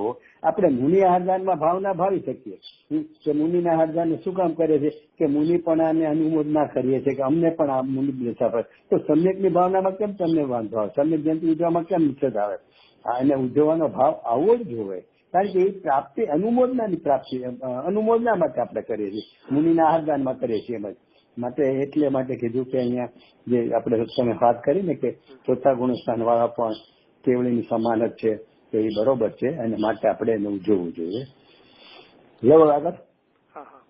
હા, 270મી ગાથા છે ને? હાજી, 270મી ગાથા તો મને એટલી બધી આમ એટલે આખો જે ભાઈ બંધ અધિકાર છે ને આખા સમયસર, ભલે આખો સમયસર મહાન ગ્રંથ છે, એમાં કોઈ ભેદ પાડવા માટે નહીં, પણ બધાને પોતપોતાના સર્વસમ અનુસાર અમુક વિષયમાં કે અમુક ગાથામાં વિશેષ રસ આવે, એ તો સ્વાભાવિક છે. મને છે ને સમયસારમાં સૌથી વધારે જો રસ આવતો હોય તો પેલો જીવ અધિકાર, કારણ કે અહીંયા ભાવ કર્મને એટલો બધો અજીવ તરીકે આમ જડ સમજાવો છે ને એવા જડબે સલાક દૃષ્ટાંતો આપ્યા છે, એટલે મને આ જીવ અધિકાર ખૂબ જ રસનો વિષય છે મારો. અને પછી બીજો મને રસનો વિષય છે ને એ બંધ અધિકાર છે, કારણ કે હું પરને સુખી દુઃખી કરું, પર મને સુખી દુઃખી કરે, હું પરને મારી જીવાડી શકું, પર મને મારી જીવાડી કરે. ત્યાં 8 પ્રકારથી જ અધ્યવસાનને વર્ણ્યા, પણ એની વિચારણા કરીએ ને આપણે ને વિચારણા શું કરવી ને કેમ કરવી, તો કે આ કરવી એકાંતમાં બેસીને શું વિચારણા કરે કે આખી દિનચર્યાને વિચારવી. એટલે સવારના જરાક બ્રશ સરખું થાય, ટાઈમસર ઉઠી જાવ તો કે હું ઉઠી ગયો ટાઈમસર, હું ઉઠી ગયો ને ન ઉઠી ગયો, તેની ક્રિયા ઉપર શું કરતું તો કરે તો. આ બંધ માર્ગ છે, પરદેવે તને કઈ કર્યું કે ન કર્યું, અથવા મેં પરદેવનું કઈ કર્યું, મેં બ્રશ કર્યું ને શરીર સવારના દિનચર્યામાં પેટ સરખું સાફ થાય તો મેં આમ કર્યું, નહીં તો અરે બને ન થયું. શું છે આ બધું? ચા પાણી ટાઈમે લેવાના, તો ભલે ચા નાસ્તામાં મજા આવી ગઈ, તો શું છે? અશુભ ની વાત નથી. પછી મંદિરે જાય તો કહો હું તારી સમયસર મંદિરે પહોંચી ગયો, અરે મને તો આજ ભગવાન આગળ એટલા બધા ભાવો આવ્યા, વાહ વાહ ધન્ય છે મારો અવતાર, આપના દર્શન છે, અને આમ તેમ. પછી ભક્તિ ગાય કે મારા નેત્ર પણ સફળ છે ને મારા હાથ પણ સફળ છે ને આમ તેમ બધી જે આખું છે ને ભગવાનની દર્શન કરતા દર્શન સ્તોત્રમાં. તો એટલે કહેવાનો મતલબ છે કે બધા પ્રકારો છે ને એ શુભ ભાવના હો અને ક્રિયાના હો, એ બધામાં જે બંધ અધિકાર કીધો ને એ બધે લાગુ પડે છે કે હું પરને સુખી દુઃખી અથવા પર મને સુખી દુઃખી, એટલે ભગવાનથી મને આ બધું થયું, ભગવાનના મંદિરમાં ગયો અને આમ કર્યું માટે મને આજે આમ થયું, એટલે મેં કર્યું અને ભગવાનના નિમિત્તે છે, ભગવાનના કારણે મને થયું. એટલે આખા દિવસની વિચાર સૂતા સુધીનું તમે જોશો. આપણે જો વિચારશું ને તો સવારથી ઉઠવાથી લઈને સૂતા સુધી, એટલે આપણે જાગ્રત અવસ્થાનું લઈએ છીએ, ઊંઘનું આપણને ખબર નથી, એટલે પણ સૂતા સુધીનું જાગ્રત અવસ્થામાં જે છે એ આપણી દશા કેવી છે તો કે આ બંધ અધિકાર જેવી છે. એટલું નિરંતર અધ્યવસાનને જ આપણે દ્રઢ કરીએ છીએ. અને પછી માન્ય શું પ્રસન્નતા છે ને મને ખબર છે કે આજે મેં આટલા કલાક સ્વાધ્યાય કર્યો, આટલા કલાક સત્સંગ કર્યો, બુદ્ધનું આ પ્રવચનમાં બહુ મજા આવી, હું આ બધા માટે જે શુભના પ્રકારો છે ને એમાં એટલા સંતોષ અને પ્રસન્ન રહે છે. પણ ભાઈ બધા પ્રકારમાં હારોવાર આ બંધ અધિકારને હારવાર ઘુસાડીને વિચાર કે સુખી દુઃખી કરું છું, પર મને સુખી દુઃખી, આ તો પર સત્તાનું વિજ્ઞાન છે, એનાથી હું સુખી થઈ ગયો. પર સત્તાનું જ્ઞાનથી મારું સંવેદન જ્ઞાન પ્રગટ થશે. કાંઈક તો વિચાર કર, એટલે કે તત્વજ્ઞાનને વચ્ચે લાવ. એટલે જે આ બંધ અધિકાર છે ને એ મને બહુ જ પ્રિય છે, અને એમાં એના બધી ગાથાઓ બધી એમાં આવડે 270 ગાથા છે. એટલે મને એમ થાય કે 270 ગાથામાં શરૂઆતમાં બધું આ લીધું, મારી જીવાડી શકું છું, અધ્યવસાનના 8 પ્રકારો. અને પ્રમાણિકપણે કહું તો મેં બુદ્ધના 2 વખતના આખા પ્રવચનો સાંભળ્યા, 2 વખત સમયસારના સળંગ 18મી વાર ને 19મી વારના લેખા અને આત્મધર્મમાં પણ છાંટ્યા, બરોબર. પણ એ વખતે મને બંધ અધિકારની વિશેષતા નહોતી પકડાતી. કારણ કે એ 8 બોલ થી જ લઈ લેતા. હા બરોબર છે. હું પરને એટલે જયારે 2 જણની ભીનતા પૂરતી જ આપણે લેતા હતા કે પરને મારી નથી શકતો, જીવાડ નથી, પર મને સુખી છે, બસ 8 બોલ. તો હા બરોબર છે, એ તો બે ભીલ છે, માટે આમ છે. એટલું જ મને એમાં ફાસતું હતું. પણ એટલે જ મેં શબ્દ વાપરો પ્રમાણિકપણેનો, કે પ્રમાણિકપણે કહું તો જયારે મેં સમયસરનો સાર વાંચ્યો અને એમાં હુકમીચંદજીનો, અને એમાં જે બંધ અધિકાર ઉપર જે એને વિશ્લેષણ કર્યું છે, એમાં એને એક વાત એ બી લખી છે કે દીકરા તમે પૈસા ખૂબ કમાના માટે દીકરો સુખી છે. તો કે એ તો આપણો ભ્રમ છે. પરને મારી જીવાડી શકું, સુખી દુઃખી કરી શકું, એ વાત છે ને મિથ્યાત્વનું પોષણ છે. એ દીકરો એના પુણ્યના પ્રતાપે, એનો પુણ્ય જે કોઈને પૂર્વે બાંધેલું હતું એનો ઉદય આવ્યો, માટે એ પૈસા એટલા માટે ભેગા કર્યા છે. તારા ભેગા કરવાથી ભેગા નથી થયા, એનું પુણ્ય જોર કરતું હતું એટલે જે પૈસા ભેગા કર્યા, એટલે બહારની વાત છે. એટલે એ સુખી છે. મતલબ તારાથી સુખી નથી, એનો ઉદય હતો સુખી છે. એવું બધું એને દ્રષ્ટાંત આપ્યું છે. એને જે છણાવટ કરી છે બંધ અધિકારની, ત્યારથી મને સમયસર એટલે હું મારા ઘરમાં ત્યાં મારી વાઈફ ને બીજા કહું, ભાઈ આપણે ભલે હુકમીચંદજી બીજું બધું પ્રકાર મને ખ્યાલ છે, પણ ગુરુદેવનો પરમ ભક્ત છે, ગુરુદેવના હૃદયમાં એને સ્થાન મળેલું છે. ક્રમબદ્ધ પર્યાયમાં એને ગુરુદેવનું આખા જીવનનું, જે ગુરુદેવને આખા હિન્દુસ્તાનને જગતમાં પ્રસિદ્ધ કરવા માંગતા હતા, એ ગુરુદેવના વિદ્વાનો નિષેધ કરતા હતા. એને બદલે 28 વિદ્વાનો એના માટે ખૂબ વખાણ કર્યા, ભારોભાર હુકમ છે. ત્યારથી ગુરુદેવના હૃદય મને પોતાને યાદ છે કે મને આત્મધર્મ યુગલજીનો પેલો લેખ છપવાનો આદેશ કર્યા પછી, એ આવી ગયા પછી ગુરુદેવ ખુલાસો એકવાર કર્યો હતો કે હવે પછી કોઈનું આમાં કાંઈ છાપવાનું નહીં, આવું પત્રવાર. તેમ છતાં આખું ક્રમબદ્ધ પર્યાય ગુજરાતીમાં આત્મધર્મમાં છાપવા મને તો આદેશ, અને આખું સળંગ ક્રમશઃ ગુજરાતીમાં આત્મધર્મમાં છાપેલું. પછી તો પ્રકાશિત બુક રૂપે બધું પછી થયું. એટલે કહેવાનો મતલબ છે કે એટલે હુકમીચંદજીના બીજા બધા જે મુનિઓ પ્રત્યેનો શોખ કરનારા બધાના પ્રકારો જે છે, એટલે આપણને જરા ઓલું છે. અને ક્યારેક ન ગમતા વિષય પણ ઉખેડી લે છે. આ ક્યારે છૂટું નહોતું થયું તમે એવું બધું, એટલે આપણને થોડું ઓલું થાય. પણ એને જે બંધ અધિકારમાં એને જે ખુલાસો કર્યો છે, ત્યારથી મને છે ને સમયસારમાં જીવ અધિકાર તો પ્રિય હતો જ, પણ બંધ અધિકારે ખૂબ પ્રિય છે, અને સરોજ સુધી અધિકાર. બાકી તો આખો સમયસાર મહાન ગ્રંથ છે, અને અશરીર થવાનું તો ગુરુદેવ કીધેલું જ છે, પણ એ બંધ અધિકાર. એટલે એ બંધ અધિકારમાં આપણે વિષય પર આવીએ કે 270ની ગાથા, એમાં એમ લીધું કે એ જે ઓલા બધા પ્રકારો 8 નહીં, આખી દિનચર્યા બધા પ્રકારો એ પરદ્રવ્યમાં એકત્વ બુદ્ધિરૂપ અથવા તો શુભાશુભમાં લાભ બુદ્ધિ ને એકત્વ બુદ્ધિરૂપનો જે પ્રકારો લીધા, એ અધ્યવસાન છે. એવી જ રીતે સમાનપણે હું નારદ છું, દેવ છું, મનુષ્ય છું ઇત્યાદિ, અથવા તો એ તો ઠીક છે, પણ એવી જ રીતે હું પરદ્રવ્યને જાણું છું, એ અધ્યવસાન છે. એમ ચૈતન્ય પંડિતે ચોખ્ખું એમ લીધું કે ત્રણેય અધ્યવસાનો, આ 3 પ્રકારના છે, એમાં ક્યાંય ભેદ નથી પાડ્યો. એટલે એનો અર્થ શું થયો કે આ પરદ્રવ્યને જાણું છું હું, એટલે એનો જે નિષેધ કીધો, એટલે એનો અર્થ શું થયો કે પરને જાણતો નથી. એટલે પરને જાણતો નથી, કોકને તો જાણી શકે, જાણ્યા વગર તો રહેવાનો મારો સ્વભાવ જ નથી, કારણ કે તો જ જીવ દ્રવ્ય છું, જાણું તો જ. એટલે તો બીજી ગાથામાં લેવું પડ્યું કે જાણે ને પરિણમે. પરિણમે તો બધા દ્રવ્યો છે, 5 બીજા દ્રવ્યો પરિણમે છે, પણ જીવ દ્રવ્ય એક જુદો પડ્યો કે જ્ઞાન જાણવું ને પરિણમવું. એટલે જાણવું તો નિરંતર છે, અને પરદ્રવ્યને જાણતો જ નથી. તો પરદ્રવ્યને જાણતો નથી, કેમ નથી? તો કે જો એમાં છે દલીલ કે અધ્યવસાન કીધું ને, અધ્યવસાન એટલે શું કે જૂઠો અભિપ્રાય. એટલે કે પરદ્રવ્યને જેમ હું મારી જીવાડી શકું છું, એ મારો જૂઠો અભિપ્રાય થી તો આપણને બેસે કે નહીં? તો કે હા, એ તો ગુરુદેવના પ્રતાપે ત્રીજી ગાથા તો આપણને જાણે ગળફૂસી મળી હોય ને એટલું આપણે નિર્ણય થઈ ગયો. શું કે હું પરદ્રવ્યનું કાંઈ કરી ન શકું, એટલે કે હું પરને મારી જીવાડી ન શકું, છતાં હું માનું તો એનું નામ છે અધ્યવસાન. એટલે કે જૂઠી માન્યતા, ખોટી માન્યતા. બરોબર ને? એમ અહીંયા કીધું પરદ્રવ્યને જાણું છું, એ અધ્યવસાન છે, એટલે કે જૂઠી માન્યતા છે. એટલે કે પરને જાણું છું જૂઠી માન્યતા છે, તો એથી ઉલટી સાચી માન્યતા ક્યાંક હોય તો આને જૂઠી કહેવાય ને. જૂઠી અને સાચી 2 વાત હોય તો આને જૂઠી જેમ કહેવાય. વાત એક જ હોય તો જૂઠી સાચીનો પ્રશ્ન જ ન આવે. તો કઈ અધ્યવસાન કીધું, અધ્યવસાન નો અર્થ છે જૂઠી માન્યતા. તો કે પરદ્રવ્યને જાણું છું એ માન્યતા એ જૂઠી માન્યતા, તો સાચી માન્યતા એ છે કે પરદ્રવ્યને હું જાણતો નથી. એટલે પરદ્રવ્યને હું જાણતો નથી તો નાસ્તિકની વાત કરી. તો પરદ્રવ્યને જાણતો નથી એટલે કે મારું નાયક જ સદાય જણાઈ રહ્યો છે. એટલે ગુરુદેવજીએ 17-18 ગાથામાં લીધું, પોતે જ કોને, આબા ગોપાલ સરોને સદાકાળ, પોતે જ જણાવવામાં આવે છે, પોતે જ જણાઈ રહ્યો છે. એ પોતે જ જણાઈ રહ્યો છે ને, એ પોતે જ એ અહીંયા 270 નીકળે છે. અને 270 ગાથાનું તો ખરેખર જેટલું આપણે એમાં અંદર ઉતરવું હોય ને અને પોતે પોતાની રીતે ઉતરવાની જરૂર છે.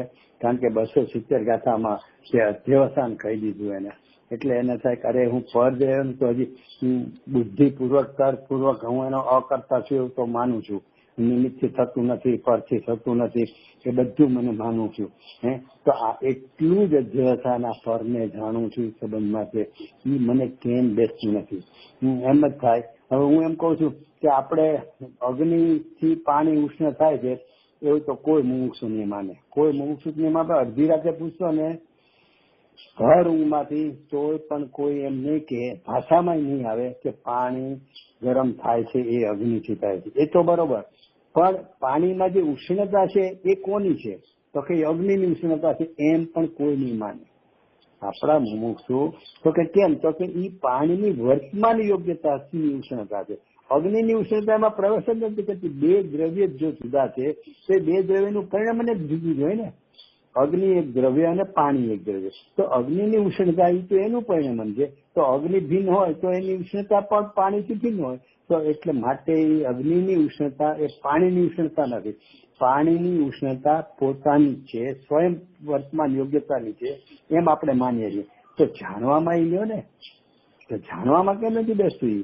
તો કે જેમ નિમિત્ત અકિંચિત કરશે, નિમિત્તથી કઈ થતું નથી અને નિમિત્ત નું થતું નથી. આપણે એક જ વાત લઈએ છીએ, કઈ લે છે કે નિમિત્તથી કઈ થતું નથી. નિમિત્તથી કઈ થતું નથી તો વાત બરોબર છે, પણ નિમિત્તનું એમાં કઈ થાય છે? એટલે કે અગ્નિની ઉષ્ણતા પાણીની ઉષ્ણતામાં આવી જાય છે, પાણીને ઉષ્ણ કરવામાં. તો કે એવું બનતું જ નથી. એમાં એ વાતે નથી પહોંચતા. આપણે ઓલી વાત ઉપર જોર આપે છે કે અગ્નિથી પાણી ગરમ નથી થતું. એમ અહીંયા પરને જાણતો નથી તો એ વાતમાં કે પરનું જાણવું છે. એટલે જે જાણપણું છે ને એ જ્ઞાનનું પોતાનું છે. એ પરનું એમાં કઈ આવતું જ નથી. જેમ અગ્નિની ઉષ્ણતા પાણીમાં આવતી નથી એમ પરનું કઈ જ્ઞાનમાં આવતું જ નથી. જે જ્ઞેયાકાર છે ને એ મારા જ્ઞાનની વર્તમાન યોગ્યતાનું પરિણામ છે. અને એની પ્રસિદ્ધિ કોણ કરે છે? તો કે પદ્રવ્ય કરે છે. જે રીતે પાણીની ઉષ્ણતા એ વર્તમાન પોતાની યોગ્યતા છે, અને એની પ્રસિદ્ધિ કોણ કરે છે? તો કે અગ્નિ છે ને એની પ્રસિદ્ધિ કરે છે. એમ પદ્રવ્ય છે ને એ મારા જ્ઞેયાકાર જ્ઞાનની, એટલે કે મારું સમય સમય ફળ સંબંધીમાં પર પ્રકાશકપણામાં જે કાંઈ જ્ઞાનના પ્રકારો, જે કાંઈ જ્ઞાનનું સ્વરૂપ, જે કાંઈ જ્ઞાનનું પરિણમન થઈ રહ્યું છે એની પ્રસિદ્ધિ કોણ કરશે?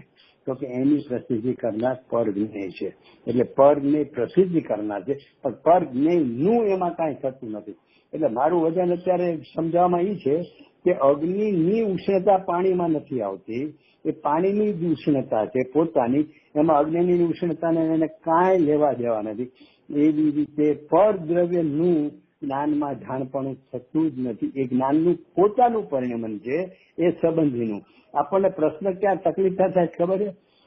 કે જો પરને જાણતો નથી તો આ સમયે એ પર સંબંધીનું જ જ્ઞાન કેમ થયું, અન્ય કેમ જ્ઞાન ન થયું? આપણા જ્ઞાનનું પરિણમન પર સંબંધીનું જ કેમ થયું? તો કે હું તો એનો પ્રશ્ન હું એ સામોત્તર કરી શકું કે પાણી અત્યારે જે ગરમ થઈ રહ્યું છે, તપેલામાં પડ્યું છે અગ્નિ ઉપર, તો અગ્નિની ઉષ્ણતા જો કાંઈ એમાં પ્રવેશતી નથી એમ તમે સ્વીકારો છો, તો હું એમ કહું છું એ પાણી અત્યારે ગરમ શું કામે થયું?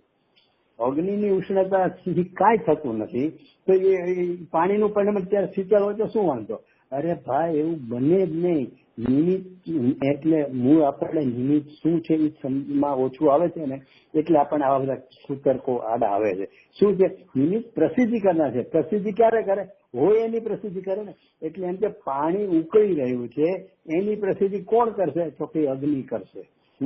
અગ્નિ એની પ્રસિદ્ધિ કરે છે. તો અગ્નિ એની પ્રસિદ્ધિ કરે છે તો એ ગરમ છે તો અગ્નિની ગરમી એની પ્રસિદ્ધિ, પાણી ગરમ છે માટે અગ્નિ એની પ્રસિદ્ધિ કરે છે. એમાં અગ્નિ થી થયું ક્યાં વાત આવી? તો એમાં તો બેસે છે. તો આમાં એમ લે ને કે જ્ઞાનનું જે પરિણમન થયું પર જ્ઞેયાકાર રૂપ, એમાં પર જ્ઞેય નિમિત્ત જરૂર છે, પણ એ પર જ્ઞેયનું એમાં કાંઈ નથી. જેમ અગ્નિની ઉષ્ણતા પાણીમાં નથી એમ પર જ્ઞેયનું જ્ઞાનમાં કાંઈ આવતું નથી. તો પણ એવો આકાર બન્યો ને, તો તો કે અરે ભાઈ, દર્પણ જેવો જળ પદાર્થ એની સ્વચ્છતામાં સામે મોર હોય અને અહીંયા ઢેલ હોય એવું કોઈ દી બનતું જ નથી.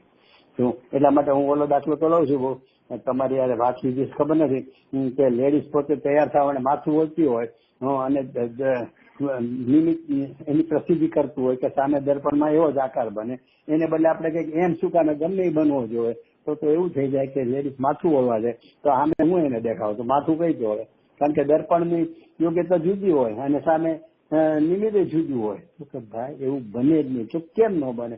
તો કે દર્પણની સ્વચ્છતાનો એવો જ કોઈ પ્રકાર છે કે એ તો ખાલી દર્પણ પોતાની યોગ્યતા રૂપ પરિણમે છે.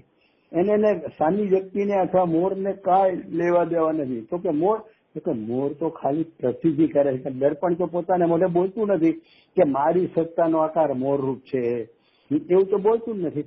અથવા તો દર્પણની સામે મારી વાત તૈયાર ઉભી છે તો એ દર્પણ તો એમ કે છે નહીં કે હું આ છું કે મારું માથું આમ છે કે મારા વાળ આમ છે, એ તો કઈ કહેશે નહીં. તો કે કોણ પ્રસિદ્ધ કરશે? તો કે સામે જે નિમિત્ત છે ને એ નિમિત્ત એને પ્રસિદ્ધ કરે છે. એટલે કહેવાનું છે કે નિમિત્તનું કામ પ્રસિદ્ધિ કરવાનું છે. એટલે પ્રસિદ્ધિ કરવાનું છે એટલે કે અહીંયા જ્ઞાનનું પરિણામ તો એના સમયે એની યોગ્યતાથી એવું જ હોય છે. એ જ્ઞેયાકાર રૂપો કે જ્ઞાનાકાર રૂપો, પણ એ જ્ઞાનનું વર્તમાન પરિણમન એ જ્ઞેય રૂપ એવી જ હોવાની એની યોગ્યતા વાળું છે. એટલે એવું પરિણમન થઈ રહ્યું છે અને એવું પરિણમન થઈ રહ્યું છે એની પ્રસિદ્ધિ પરદ્રવ્ય કરે છે. એટલે એનો અર્થ કે પરને જાણે છે એ કોઈ બિલકુલ એવી વાત છે જ નહીં. એ પોતાના જ્ઞાનાકાર પરિણમે છે અને એની પ્રસિદ્ધિ પરદ્રવ્ય કરે છે. એટલે જે 270મી ગાથા જે લીધી છે ને એના ઊંડાણમાં તો જેટલું જવાય એટલું જવાનું છે કે હું પરદ્રવ્યને જાણું છું એ પણ અધ્યવસાન છે. આ 3 પ્રકારના અધ્યવસાનો છે. એમાં એને કીધું કે ત્રીજો છે પરને મારું જીવાડું, એ પણ જો અધ્યવસ્થાન છે. ત્રીજી ગાથાને તમે માનો છો, ગુરુદેવને માનો છો, તો પછી 270મી ગાથાને પણ એટલી જ હદે આપણે એટલી જ ડીપલી એને સ્વીકારવી પડશે કે પરને હણું છું એ અધ્યવસાન છે, એમ પરને જાણું છું એ પણ અધ્યવસાન છે. અધ્યવસાન છે કે જૂઠી માન્યતા છે. એટલે કે પરને જાણું છું જો એવો અભિપ્રાય હશે, ઠીક છે, નિમિત્તની ભાષામાં ને એ તો બધું બોલાય. તો આપણે કહે ને પાણી ગરમ થયું, અગ્નિથી થયું, નિમિત્તની ભાષામાં બોલાય. બોલવું એટલે કઈ અભિપ્રાય એવો હોવો જોઈએ જરૂર નથી. એમ અહીંયા પરને જાણું છે કહેવામાં આવે ભગવાનના દર્શન કર્યા, ભગવાનના દર્શન થવાથી મને આવા ભાવ થયા, તો એ બધું બોલવામાં કઈ વાંધો નથી. પણ અભિપ્રાયની વાત છે કે અભિપ્રાયમાં તો 270મી ગાથાને એટલી બધી દ્રઢ થઈ જવી જોઈએ કે ખરેખર આમ છે. તો એટલા માટે આ 270મી ગાથા સમયસારની 17-18 ગાથાની પુષ્ટિ દ્રઢતા કરાવે છે એવું મારો અભિપ્રાય છે. આપશો આપની રીતે. બે પોઈન્ટ છે. તમે જે વાત કરી ને દર્પણ, તો એ જ વાત યુગલજીએ તમે જે આર્ટિકલ કીધું ને આત્મધર્મમાં પ્રસિદ્ધ એમાં એમણે એ જ વાત કરી છે કે દર્પણની વ્યાખ્યા જે છે, દર્પણ કોને કહેવાય કે જે સામે જેવું હોય એવું એના પ્રતિબિંબ પડે ને, એટલે દર્પણની વ્યાખ્યા જ એમાં સાર્થક થાય છે. એ તો આપણે દર્પણ ન કહીએ એને, પથ્થર વાત પથ્થરમાં નતું તેવું. આજે એ તો એ બીજી વાત સામાન્ય થઈ, એ સમર્થન થયું. પણ બીજું છે આમાં જે 270 ગાથા આપણે કન્ક્લુડ કરીએ પહેલા, એમાં જે સત અહેતુક જ્ઞપ્તિ ક્રિયાની વાત કરી છે ને એ વિશે થોડું ડિસ્કસમાં જેવું છે. જે એને કહ્યું છે ને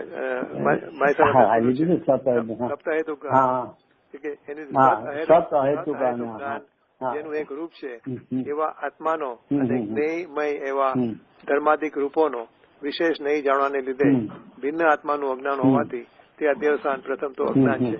એ જે વાત કરી ને તો જે સત અહેતુક ક્રિયા છે. એટલે એકચ્યુઅલી એમાં શું છે કે આમાં સ્વતંત્રતાને વધારે સિદ્ધ કરી છે કે એનું કારણ કોઈ નથી. જે કાંઈ સત અહેતુક કીધું ને, સત જે હોય એને કોઈ હેતુ, અહેતુક એટલે કારણ ન હોય. જ્ઞપ્તિ ક્રિયા જાણું થઈ રહ્યું છે ને, એ જાણું જે થઈ રહ્યું છે એને 270 ગાથા ને 270 ગાથા એટલે સત અહેતુકની જે તમે વાત લીધી ને એ 3 પ્રકારની બરોબર છે. હા 405. હા એ છે 400 છે. સતરૂપ, અહેતુક અને જ્ઞપ્તિ, અને એનો ખુલાસો આપ્યો છે. સતરૂપમાં લખ્યું સત્તારૂપ એટલે પોતાનું અસ્તિત્વ, એટલે કે આત્મા જ્ઞાનમય છે તેથી સતરૂપ છે. અહેતુક જ્ઞપ્તિ તેની ક્રિયા છે. એટલે અહીંયા સતરૂપમાં શું લીધું કે આ જ્ઞાન સ્વરૂપ આત્મા, બરાબર, અને અહેતુકમાં જેનું કોઈ કારણ નથી. એટલે મૂળ વજન છે ને અહેતુક ઉપર છે, એનું કોઈ કારણ જ નથી. તો તમે પરદ્રવ્યને જાણવું તો પરથી જાણીશું, તો જાણવું જેવું એ જ્ઞપ્તિ ક્રિયા એને કોઈ કારણ જ નથી, એટલે કે પર એને કોઈ કારણ જ નથી, એની પોતાની જ ક્રિયા છે. કારણ કે સત હોય એની ક્રિયા એની પોતાની જ હોય, એને કોઈ કારણ ન હોય. એટલે સત અહેતુક અને જ્ઞપ્તિ એટલે કે જાણવું, જાણન ક્રિયા. સત ક્રિયા સતરૂપ છે અને સતરૂપ હોવાથી અહેતુક. જો અહીંયા બી જ્ઞપ્તિ ક્રિયા માટે શું લીધું એને ખુલાસો કર્યો કે જ્ઞપ્તિ ક્રિયા છે ને અહીંયા ખાલી નાયક ની વાત નથી કરી, જ્ઞપ્તિ ક્રિયા પણ સતરૂપ છે અને સતરૂપ છે માટે અહેતુક છે. એટલે આખો વિષય જે છે ને ભાઈ, એટલે અકર્તાપણાનું પણ એ અકર્તાપણું બે દ્રવ્ય વચ્ચેની વાત ને એ જે જ્ઞપ્તિ ક્રિયા થઈ રહી છે ને એ જાણવું છે, એ પણ એની પોતાની વર્તમાન યોગ્યતા અનુસાર જ થઈ રહ્યું છે. અને જો તમે 320 ગાથા જે કેનેડા વાળા અતુલ ખારાએ જે અહીંયા આવીને ઉતારેલી 320 ગાથા, ત્યારે સમયસર 19 319ની ગાથા ક્રમમાં આવતી હતી અને રેકોર્ડિંગ કરવાનો તો ફિલ્મ ઉતારવાનો તો 16 mm ફિલ્મ ડાયરેક્ટ ઉતારી ગયો અતુલ આવીને, એટલે ત્યારે ગુરુએ 320 ગાથા લીધી હતી. અને પછી એનો વિસ્તાર લીધો હતો, પછી એમાં થોડુંક લીધું, પણ રાત્રિ ચર્ચામાં વિશેષ લીધું. શું લીધું ખબર કે ત્યાં તો શું છે કે જાણે જે કર્મો જે નિદ્રા બંધ તેમજ મોક્ષ ને, એટલે ત્યાં તો સાતે તત્વોને જાણે છે એમ લીધું. પછી ગુરુદેવ રાત્રિ ચર્ચામાં તો એ વિષય બહુ ખોલ્યો હતો અને થોડો ઘણો આમાં આવી ગયો છે પ્રવચનમાં, એ કે કઈ જાણવું છે ને એને જાણે છે, એનો કરનાર નથી. ગુરુદેવનું વજન ત્યાં શું હતું કે જે મોલા સાતે તત્વોને જાણે જ છે એનો કરતા નથી, મોક્ષનો પણ કરતા નથી, ત્યાં અકારાક્ષિત કરવો છે ને સર્વોચ્ચ અધિકારમાં. એટલે કે જીવનું સ્વરૂપ તો એ પોતાના પરિણમનનો કરતા નથી, તો પછી ગુરુદેવ કે જાણે જ છે કીધું ને, પણ ખરેખર તો જાણવાની પર્યાયનો પણ એ કરતા નથી.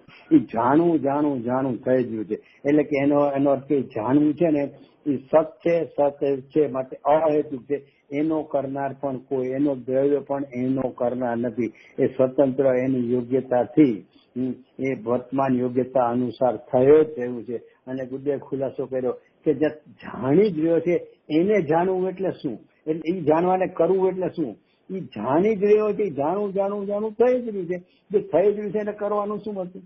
એટલે કઈ જાણવાની પર્યાયનો પણ કરતા નથી, એટલો અકર્તા નાયક છે એમ ગુરુદેવ ત્યાં એ 320 કથામાં લીધું છે. અને અહીંયા તમે કીધું એમ કે જે જ્ઞપ્તિ ક્રિયા છે ને એને કોઈ કારણ જ નથી, એટલે કે એ પોતાનું જ પરિણામ છે. હું એમ કઉ છું જ્ઞાનનું પોતાનું જ પરિણામ છે, એને જાણે છે, તો એમાં પરદેવ વચ્ચે આવ્યું ક્યાં છે. એટલા માટે તો પરદેવ નાટવાની નિશ્ચિત કરી નાખો, પરદેવને જાણું છું જો અધ્યવસાન કહીને. કારણ કે એ જ્ઞપ્તિ ક્રિયા પોતે જ સત છે, અહેતુક છે, તો એ અહેતુક હોવાથી એને કોઈ કારણ નથી, પોતાનું જ પરિણામ છે અને પોતે જ એ રીતે પરિણામ રહ્યો. તો એમાં પરદેવ નિમિત્ત તરીકે હોતો પણ એ નિમિત્ત આનું કાંઈ કરે છે અથવા તો આ નિમિત્તને જાણે છે, એ વાત પણ મિથ્યા અધ્યવસાન વાળી છે. એવું આમાં 270 માં લીધું છે. પણ છતાં હવે અત્યારે તો વધારે વિસ્તાર નથી, આટલું તો ખુલાસો કરું છું. એટલે મારે જો નામ આપ્યા વગર કઉ છું, એક બહુ જ મોટા પંડિત ને ક્રમબદ્ધમાં કોરડો ઉખલાયો અને બીજા એક મોટા પંડિત ને જ્ઞાતાપણાનો એકદમ સાચી વાત છે. બે મોટા માથા બે એક જ નામેરી, કેપિટલ અક્ષર બે ના એક નામના અને બે ની આદશા. અચ્છા, બે ઉજાગર શું કર્યું, એક ક્રમબદ્ધ નું ઉજાગર કર્યું, સત્ય અને ક્રમબદ્ધ ના ખોડા નહોતો, અને એક ક્રમબદ્ધ પહેલા ગુરુદેવ નું, પણ એનો જે એને સિદ્ધિ કરીને જે પ્રચાર કર્યો છે આખી દુનિયામાં કે એના લઈને ક્રમબદ્ધ એટલે કાનજી સ્વામી ને કાનજી સ્વામી એટલે ક્રમબદ્ધ, એ આખું જગત સ્વીકારતું થઈ ગયું. જેના હિસાબે એને પોતાને પણ આ બધું આ વિષય નો બેઠો, ક્રમબદ્ધ નો બેઠો, પણ આ નો બેઠો, જાણવાનો ખબર.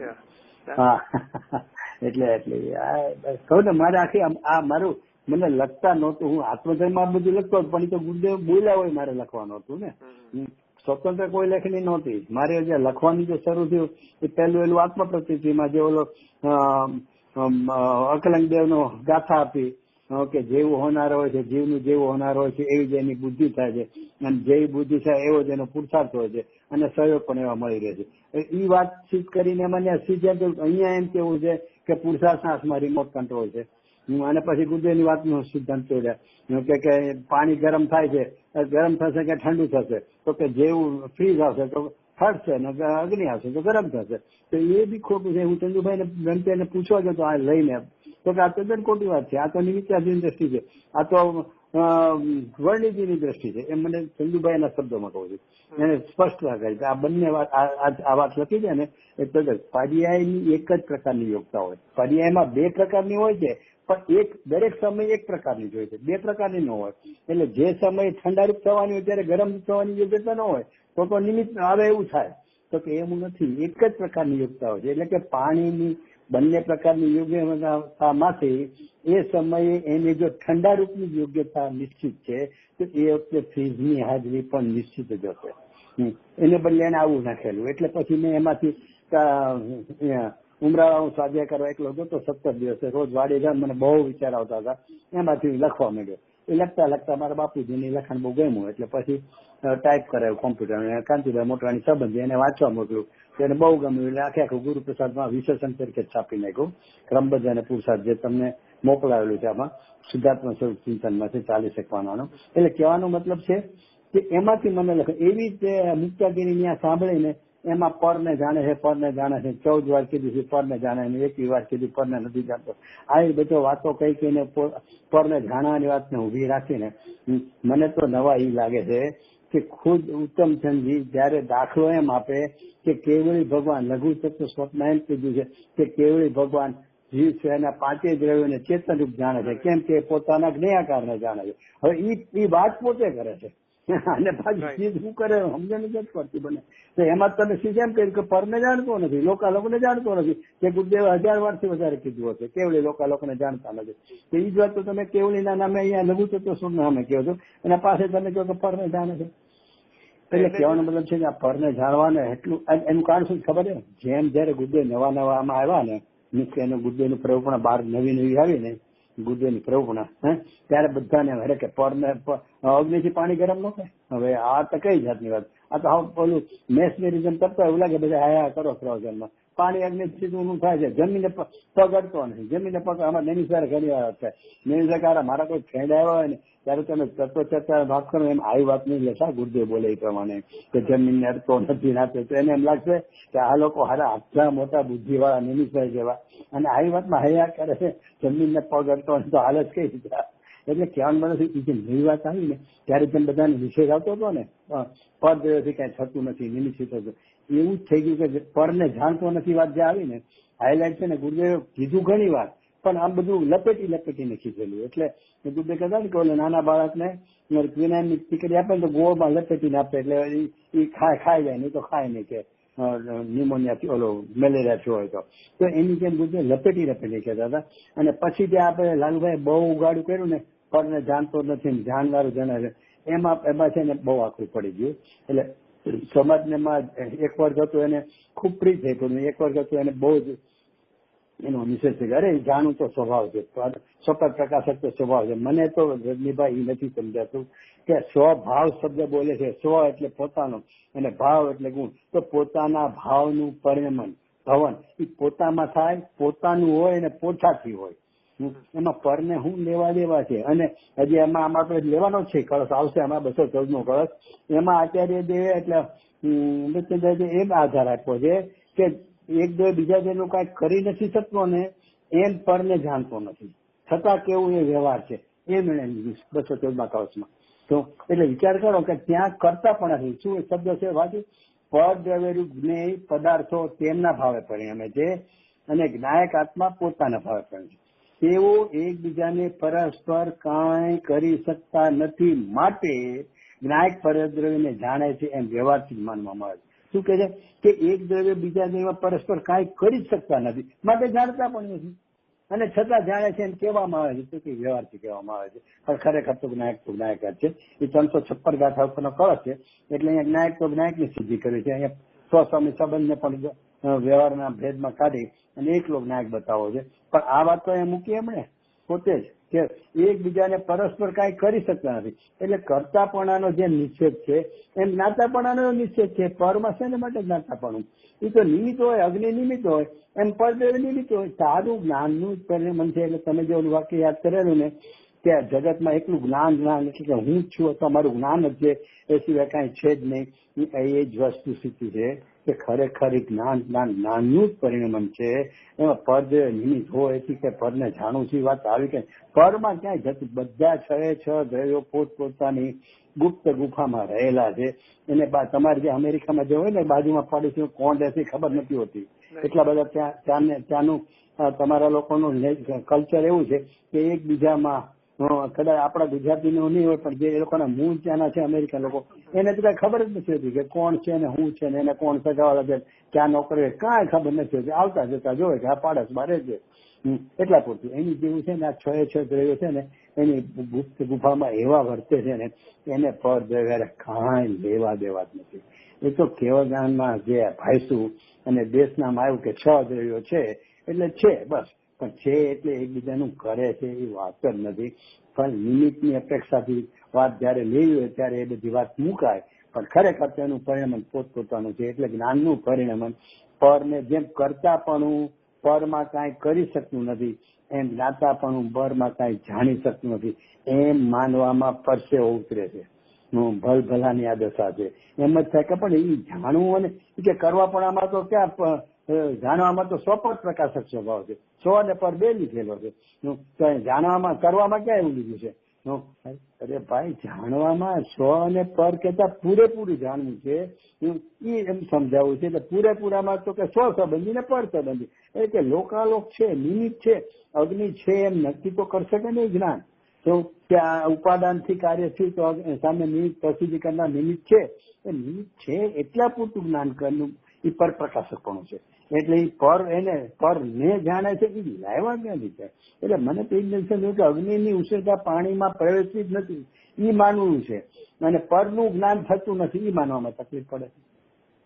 એટલે એ ગુરુદેવનો વિષય છે ને એ જેટલા તમે કીધું એમ કે મોટા માથામાં આ કોકને આ ન બેઠું ને કોકને આ સપર પ્રકાશકમાં આવવું જ છે. અમે લોકો નક્કી કર્યું છે આ મોનામાં કે હવે અમારે જે બી ક્લાસ ચાલે ને જ્યાં જ્યાં ગુરુદેવના પ્રવચન રિટર્ન પ્રવચન અવેલેબલ હોય ને તો એ જ એના પર જ પ્રવચન આપવાના, એમાંથી જ કાઢવાનું. બરોબર. એટલે કઈ આગળ હલી જ ન શકે. વધુ છે તો 10 પણ બધું દૂર રહી શકે. બરોબર છે. અને હવે અમારે કોઈ પણ ક્લાસ હોય તો બધા જ્યાં જ્યાં પ્રવચન હોય ત્યાં ભવિષ્યમાં આઈ થિંક જો આપણે આઈ ડોન્ટ નો હવે શું થશે બધું આખું ભવિષ્યમાં, પણ જો પ્રવચનો બધા ગુરુદેવના પ્રવચન પર જ બેઝડ હોય ને વિદ્વાનોના પ્રવચનો બધા તો જ આપણું એની શું કહેવાય યુનિટી એટલે કે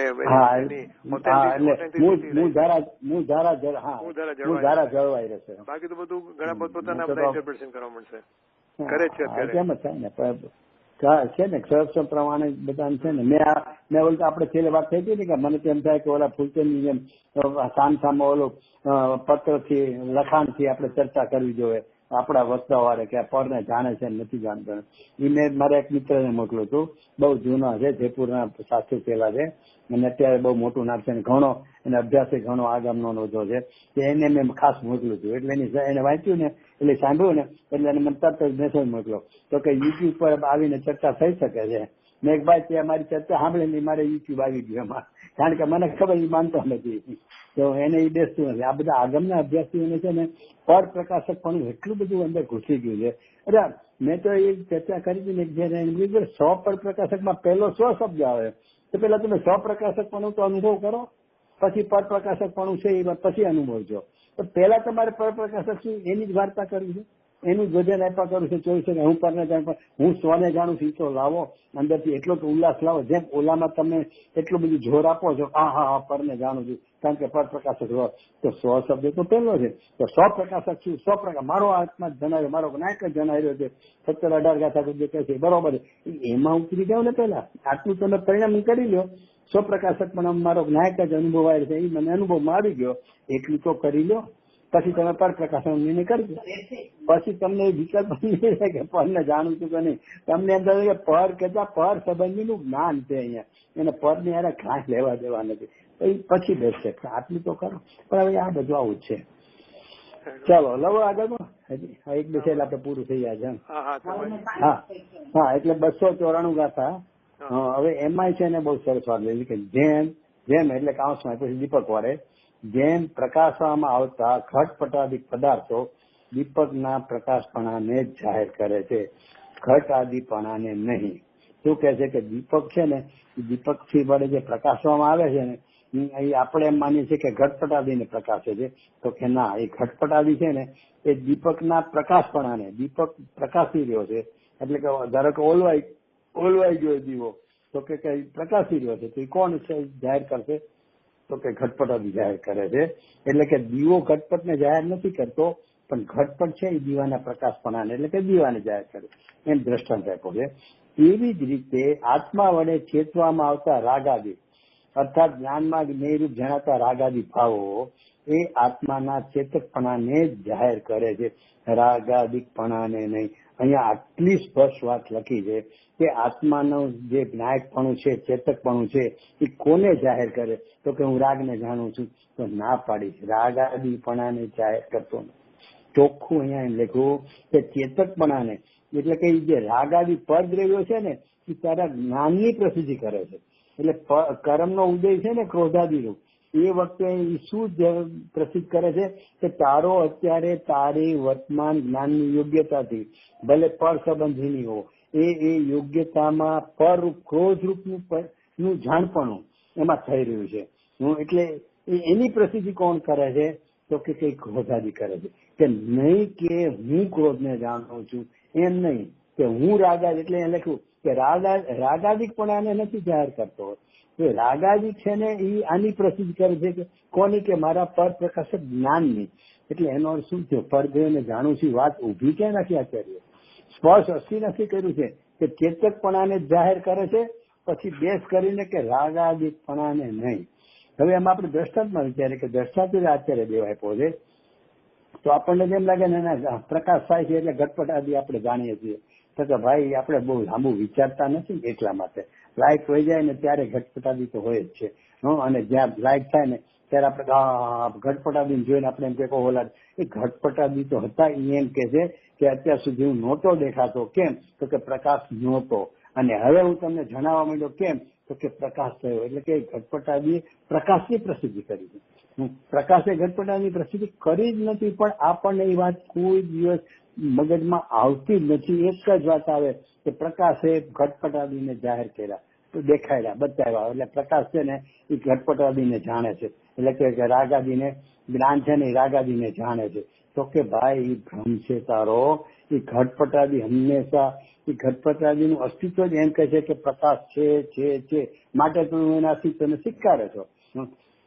એટલે એનો અર્થ કે ઘટપટાદીને રાગાદી દીવો પ્રકાશતો નથી, પણ દીવાના પ્રકાશને એટલે કે દીવાના અસ્તિત્વને ઘટપટાદી જ જાહેર કરે છે. એવી જ રીતે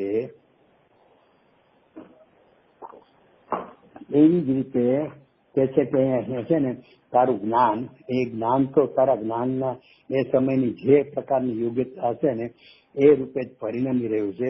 અને એની પ્રસિદ્ધિ કોણ કરે છે? તો એ પરદ્રવ્ય, એટલે કે રાગાદી. અહીંયા રાગાદી શબ્દ જ વાપરો છે, કારણ કે જે મૂળ કારણ તો દ્રવ્યકરના ઉદયમાંથી જ આ બધું બને છે ને, કે દ્રવ્યકરના ઉદયને જાણતા હું રાગી થઈ ગયો માને છે ને. એટલે કહે છે કે રાગાદીને તું જાણતો જ નથી, તો હું રાગી થઈ ગયો વાત આવી ક્યાંથી? રાગાદી તો તારા જ્ઞાનના પરિણમનની, અને જ્ઞાનના પરિણામ તે જ નાયક છે, એમ તારા જ્ઞાયકની પ્રસિદ્ધિ કરે છે.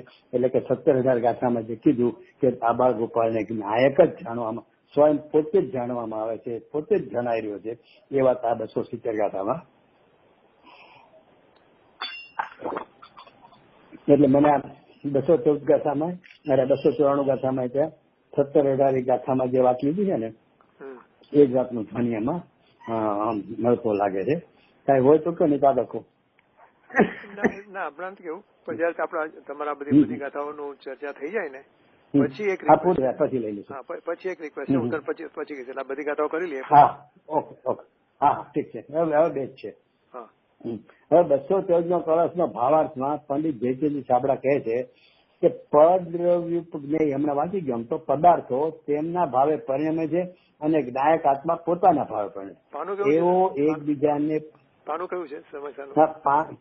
પાનું હું તો મારી બુક માંથી વાંચું છું, એટલે 356 ગાથા છે ને એની ઉપરનો શેટિકાની ઉપરનો. અને મારામાં પાનું છે આપણે આવૃત્તિમાં ફેર હશે 200. મારે 502 છે સમીકરણમાં, તમારે કઈ 503 હશે. હા, તો એના ભાવાર્થમાં છે કે હા કે એના ભાવાર્થમાં લીધું છે કે 214. હા, કે શું લીધું છે કે પરરૂપ જ્ઞેય પદાર્થો તેમના ભાવે પરિણમે છે અને જ્ઞાયક આત્મા પોતાના ભાવે પરિણમે છે. તેઓ એકબીજાને પરિણમતા એકબીજા પરસ્પર કાંઈ કરી શકતા નથી. જો કરી શકતા જ નથી, કેમ તો કે એકબીજાના ભાવે પોતપોતે પરિણમે છે, એકબીજાનું કરે શું, તેમ છતાં એટલે કે કરી શકતા નથી. માટે જ્ઞાયક પદ એને જાણે છે એમ વ્યવહારથી જ માનવામાં આવે છે. નિશ્ચયથી જ્ઞાયક તો બસ નહીં, વ્યવહારથી માનવામાં આવે છે. વ્યવહારનો અર્થ શું? જેવું ન હોય એવું આરોપણ કરવું, એનું નામ તો વ્યવહાર છે. એટલે ટોડર મૂકીને કેટલો ખુલાસો કરવો પડ્યો છે. મોક્ષના પ્રકાશમાં પેલા તો આગલા પાને ખાસ પાનું છપાવતા હતા. જેવું પદાર્થનું સ્વરૂપ ન હોય એવું એને કહેવું, એનું નામ એટલે કે જાણવાનું એનું સ્વરૂપ નથી છતાં જાણે છે એમ કેવું, એ તો વ્યવહારનું કામ છે. પણ તો કેમ એવું નથી? તો કે પરસ્પર કાંઈ કરી શકતા જ નથી. બે દ્રવ્યના પોતપોતાના પરિણામો છે, એ પરિણામ એકબીજાનું કાંઈ કરી શકતા જ નથી, એટલે કે કરવાને સમર્થ જ નથી. તો કરવું તો જ્ઞાનનું પરિણામ છે. કર્તાને દ્રષ્ટિએ કરવું કહેવાય તો જ્ઞાનનું પરિણામ એ જાતનું કરવું જ છે. પણ એ જ્ઞાનનું છે ને એટલે જાણવું શબ્દ લાગ્યો. તો એ જાણવું છે ને એ પરની સાથે એને શું લેવા દેવા? જેમ પરને કાંઈ કરવાની લેવા દેવા નથી કરતાપણાથી, એમ જ્ઞાનથી પરને જાણવાને કાંઈ લેવા દેવા નથી. તેમ છતાં જાણવું છે એવું માને એ વ્યવહારીજનોનો ભ્રમ છે. એમ 271 કળશ ટીકાકારે તો ખુલ્લું જ કરી નાખ્યું કે અનાદિનો ભ્રમ છે. એટલે 214 કળશ પણ તો કે અહીંયા શું કીધું કે જ્ઞાયક પદ જાણતો નથી, તો પરને જાણતો નથી તો કાંઈક તો જાણે છે. માટે મારો જ્ઞાયક જ જણાઈ રહ્યો છે. 17 ગાથામાં જે કેવું છે, પોતે જ આમાંથી નીકળો. નિષેધ અહીંયા વાત કરી નિષેધથી કે પરને જાણતો નથી. તો નિષેધથી કરી જાણતો નથી એનો અર્થ કાંઈક જાણે છે. તો એ કોને જાણો? તો પોતાને જાણ્યો, એટલે કે પોતાને જ જાણે છે. હું એ જે 17 ગાથામાં કીધું એ જ વાત અહીંયા 356 ગાથાના ઉપોદઘાતમાં કળશમાં કહે છે. હવે છેલ્લી આ જે 214 માં છે કળશમાં, એમાં કરતો નથી, એક દ્રવ્ય બીજા દ્રવ્ય નું કરતું નથી, માટે જાણતું નથી નિશ્ચયથી. એમાં કોઈ પ્રશ્ન કરી શકે ભાઈ કરતો નથી, ભલે હું તારા પરિણામનો ફેરફાર નથી કરતો બીજા દ્રવ્યના, પણ હું મારામાં બેઠા રહીને બેને જાણવામાં મારે શું વાંધો છે? હા, બસ એ જ પ્રશ્ન છે. બરોબર છે, સારું વાત છે તમારી. હું એમ કહું છું કે કર્તૃત્વ ગણનું જે કાર્ય છે ને એને કર્તાથી લેવાય. બરોબર છે. તો કે એ કરતો નથી, કારણ કે કર્તૃત્વ ગણ છે પોતાનું જ કરે. તો આ જ્ઞાન ગુણ છે ને એને તમે જાણવું શબ્દ કાઢી નાખો કે જ્ઞાન છે ને એ કરતો નથી. શું? તો કે પોતાનું જ કરવું કરે છે, તો પરનું કરતો નથી. જ્ઞાનને જાણવું શબ્દથી નહીં, કરવા શબ્દથી લે. કર્તૃત્વ ગુણ છે ને આમ એને રૂપે લઈ શકાય, તો આપણે એ રીતે નથી લેતા. પણ કરવું છે એ પોતાનું જ કરે છે. એમ જ્ઞાન છે ને એ પોતાનું જ કરે છે, એટલે પોતાનું કરે છે એટલે પરનું કરતો નથી. કરતા ગુણે પરનું કરતો નથી, એમ દાદા ગુણે પરનું કરતો નથી. તો એમાં શું વાંધો? કરવાની માટે આપણે સ્વીકારીએ છીએ કે આ પરનું કરતો નથી. તો જ્ઞાન ગુણે પરનું કરતો નથી. હવે પરનું કરતો નથી એટલે શું? તો કે જ્ઞાનમાં કરવો શબ્દ એટલા માટે નથી બેસતો કે એ કરવામાં જાય છે. તો કે એ જ્ઞાનમાં શું છે? તો કે જાણવું છે. એ જાણવાનું કરતો નથી. કરવું એટલે શું? ઓલું કરતું તો વાળી વાત નથી, પણ જાણવું એક જે પ્રકાર જાણવાનું કરવું તો છે ને, તો કે એ પોતાનું જાણવાનું કરે છે, પરનું જાણવાનું કરતો નથી. કર્તૃત્વ ગુણ પોતાનું કરે છે અને પરનું કરતો નથી. એમ જ્ઞાન પોતાનું જાણવું કરે છે પણ પરનું જાણવું કરતો નથી. કરી શકતો નથી, કાંઈ કરી શકતો જ નથી. અને તો કરી શકતો જ નથી એ બરોબર છે. તો એટલે અર્થ એ બધા ગુણોમાં લાગુ પડે, પુરુષાર્થમાં લાગુ પડે. એટલે પ્રમેય તો બીજાની જવા દો ને, ખરેખર પ્રમેય તો ગુણ પરને ના ઓલામાં વિષય થાય છે, તો વ્યવહારનો વિષય છે. ગુજરાતી જો નિશ્ચયથી તો શું છે, પોતાના જ ગુણો એમાં જણાય છે પ્રમેત્વ ગુણને લઈને. એટલે કે પ્રમેત્વ ગુણનું કાર્ય પણ પ્રમેત્વ ગુણનું કરવું કહો, પરત્વ ગુણનું જણાવવું કહો, એ પણ પોતાનું જ છે. એટલે કે પોતામાં જ છે, એને પર સાથે કઈ સંબંધ છે કેવું તો વ્યવહારથી છે, ખરેખર નથી. તો પછી એ જાણવામાં લાગુ પડી ગયો ને કે ખરેખર એ જાણવું પરનું છે જ નહીં. જાણવાપણું કરવું એ પરમાં થતું જ નથી. એ પોતાનું થાય છે, પોતામાં થાય છે, પોતાથી થાય છે. એટલે આપણે ઘરમાં બેઠા બેઠા કરતો નથી એ સ્વીકારી અને પરને જાણવામાં શું વાંધો, જ્ઞેયને તો જાણું છું ને. જે આપણને છે ને મૂળ જ્ઞેય તરફની આપણી વૃત્તિ એટલી બધી એકાકાર છે એટલે નિરંતર આપણને જાણે જ્ઞેયો જ મને પ્રતિભાસી રહ્યા છે એમ લાગે છે. ક્યારે એ પ્રતિભાસ મારા જ્ઞાનનો જ છે. એનું કારણ છે ક્યારે અરીસામાં જોતા પ્રમાણિકપણે આપણે વિચારીએ કે અરીસામાં જયારે આપણે સામા ઉભા રહીને તૈયાર થતા હોય, કાંઈ બી જોતા હોય, કાંઈ કરતા હોય, વાળનું કે આ તે છે, નાની ઉંમર વાળા તો ખીલનું લક્ષ હોય કે મને ખીલ થયા કે નહીં, આમ છે તેમ છે, એ બધું જોતા હોય છે ત્યારે ક્યારે પ્રમાણિકપણે એવું લાગે છે કે હું આ અરીસાનું દર્પણનો જે પ્રતિબિંબ છે એ તો એનું જ છે, એમાં મારું કાંઈ લેવા દેવા નથી, હું એમાં જણાતો જ નથી. એ બિંબ કહેવાય પ્રતિબિંબનું, પણ ખરેખર મારું અને એનું કાંઈ લેવા દેવા નથી. એનું કારણ છે કે ખીલ ફોડવો હોય ને તો એ અરીસામાં આંગળથી દબાવતો નથી, અથવા સફેદ વાળ કોકને કાઢવા હોય ને, જે લોકોને સફેદ વાળની એલર્જી હોય, ઉંમર થઈ જાય મોટી તો પણ જુવાન દેખાવાનો ભાવ શરીરમાં એકત્વ બુદ્ધિ એટલી બધી હોય છે ને, એટલે ઓલી ડાય કરે ને આ કરે, એટલે એને એકત્વ બુદ્ધિના કારણે એ સફેદ વાળ કાઢે છે તો એ અરીસાનો વાળ કાઢતા હશે. એનો અર્થ શું થયો કે મારું એમાં કાંઈ નથી, એ અરીસાનું જે છે એ એની સ્વચ્છતાનો આકાર છે. એ ક્યારેય પ્રમાણિકપણે આપણે દર્પણની સામે ઉભા રહી અને એ જોતા જ નથી. અને ખરેખર તો એ આકારમાંથી એ દર્પણની સ્વચ્છતાનો આકાર છે એટલું નથી નક્કી કરવાનું, એથી આગળ નક્કી કરવાનું કે એ સ્વચ્છતા જેનું છે એવો જે દળ છે ને એ દર્પણ છે. એટલે મને એક વ્યક્તિ યારે મારે 1 કલાક ખૂબ મેં ચર્ચા કરેલી ને આગળની, પછી એને મને કીધેલું કે જીતુ, તું જયારે દર્પણમાં તારું મોઢું છો ને ત્યારે તને દર્પણ દેખવાની ટેવ પડી જાય એટલું તું શીખી જા કે દર્પણમાં સામે ઉભો રહી અને તારું મોઢું જો ત્યારે તને તારું મોઢું ન દેખાવું જોઈએ, તને ત્યારે દર્પણ દેખાવો જોઈએ. એટલે એમ કે અહીંયા પરદ્રવ્ય સંબંધીનો આકાર જણાવતા એ પરદ્રવ્ય તને જણાય છે ને એ તું ભૂલી જા, અને પરદ્રવ્ય સંબંધીનો આકાર જણાવતા એ જ્ઞાયાકારમાં મારું જ્ઞાન જ જણાય છે, એટલે કે જ્ઞાયક જ જણાઈ રહ્યો છું. જે 6ઠ્ઠી ગાથા કીધી એ મને એમણે ઈશારો કરેલો દર્પણના દર્શનથી કે તારું મોઢું તને ન દેખાવું જોઈએ, આટલી કળા શીખી જાય. એમ અહીંયા છે ને બધામાં ઈ કેવું છે કે કાંઈ કરી શકતો નથી છતાં પણ. થોડું ફરીથી તમે શું કહ્યું કે તું દર્પણ ને ફરીથી સમજાજો. દર્પણમાં રજનીભાઈ તૈયાર થઈને તૈયાર થતા ઉભા વાળ માથું ઓળતા હોય ત્યારે તમને દર્પણમાં રજનીભાઈ ન દેખાવા જોવે.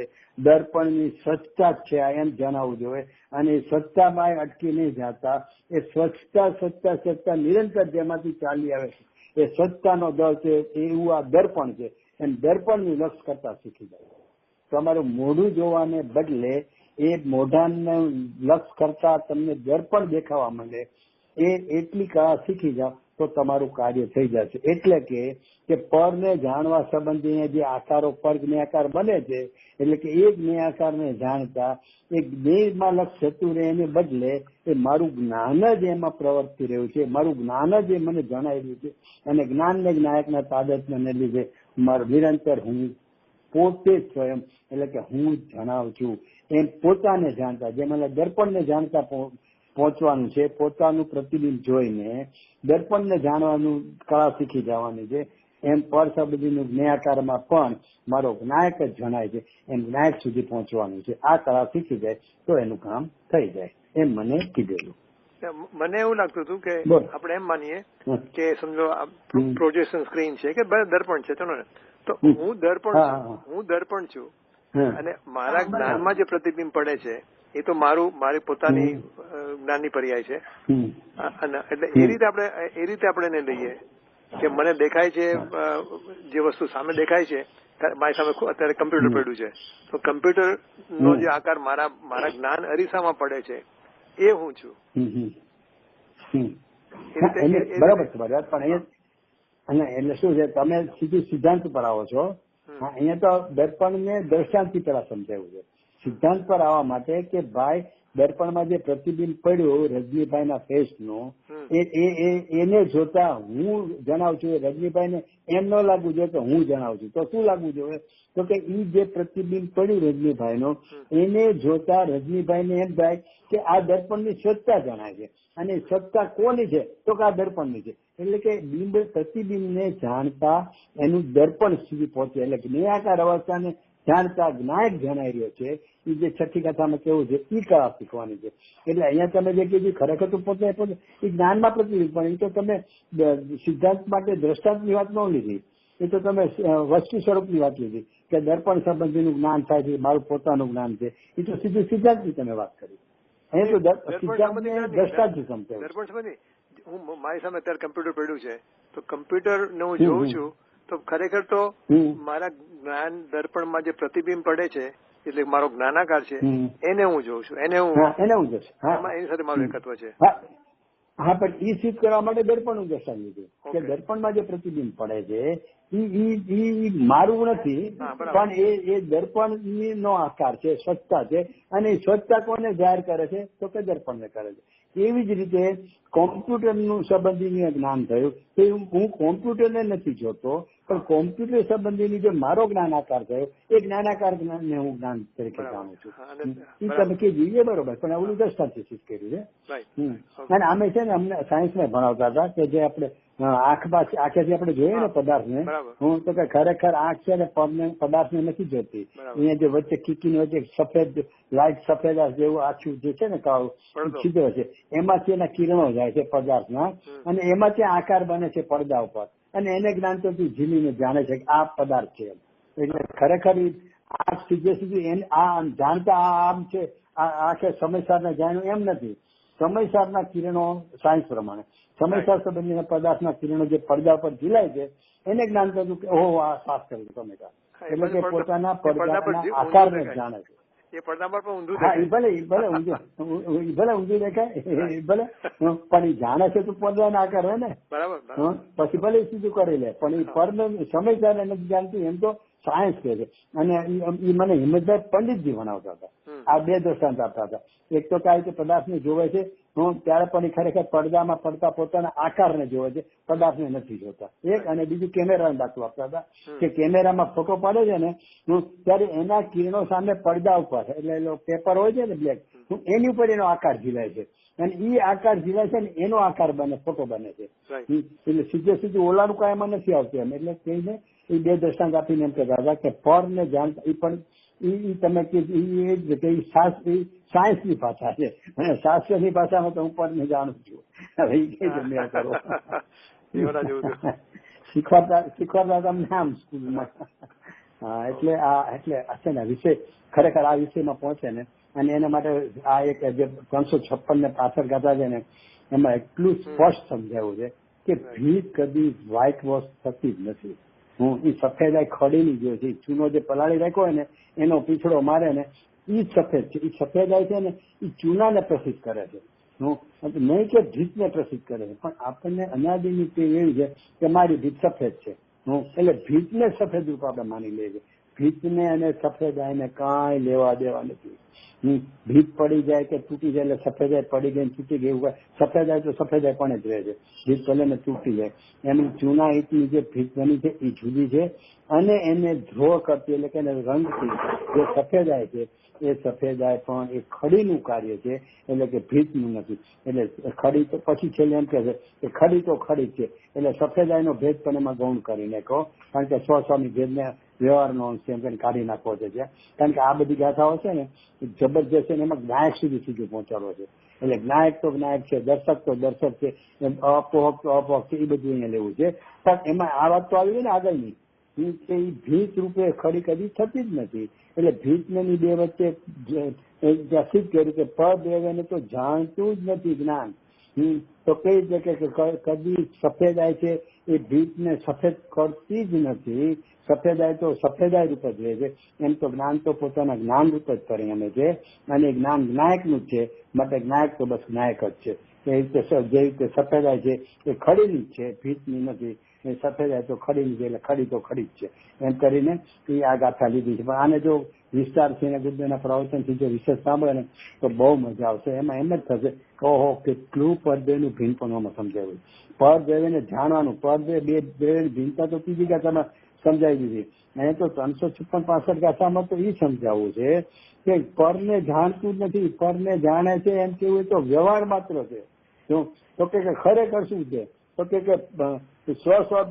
સંબંધથી કહીએ તો જ્ઞાન નાયકને જાણે છે, પણ એમાં પણ બેપણાનો સંબંધ થયો. એટલે જે આપણે વ્યવહારના 4 બોલમાં ચોથો બોલ છે એટલે એનો નિષેધ કરી નાખ્યો. તો કે તો શું છે? તો કે નાયક તો બસ નાયક જ છે, ત્યાં સુધી પહોંચાડવો છે.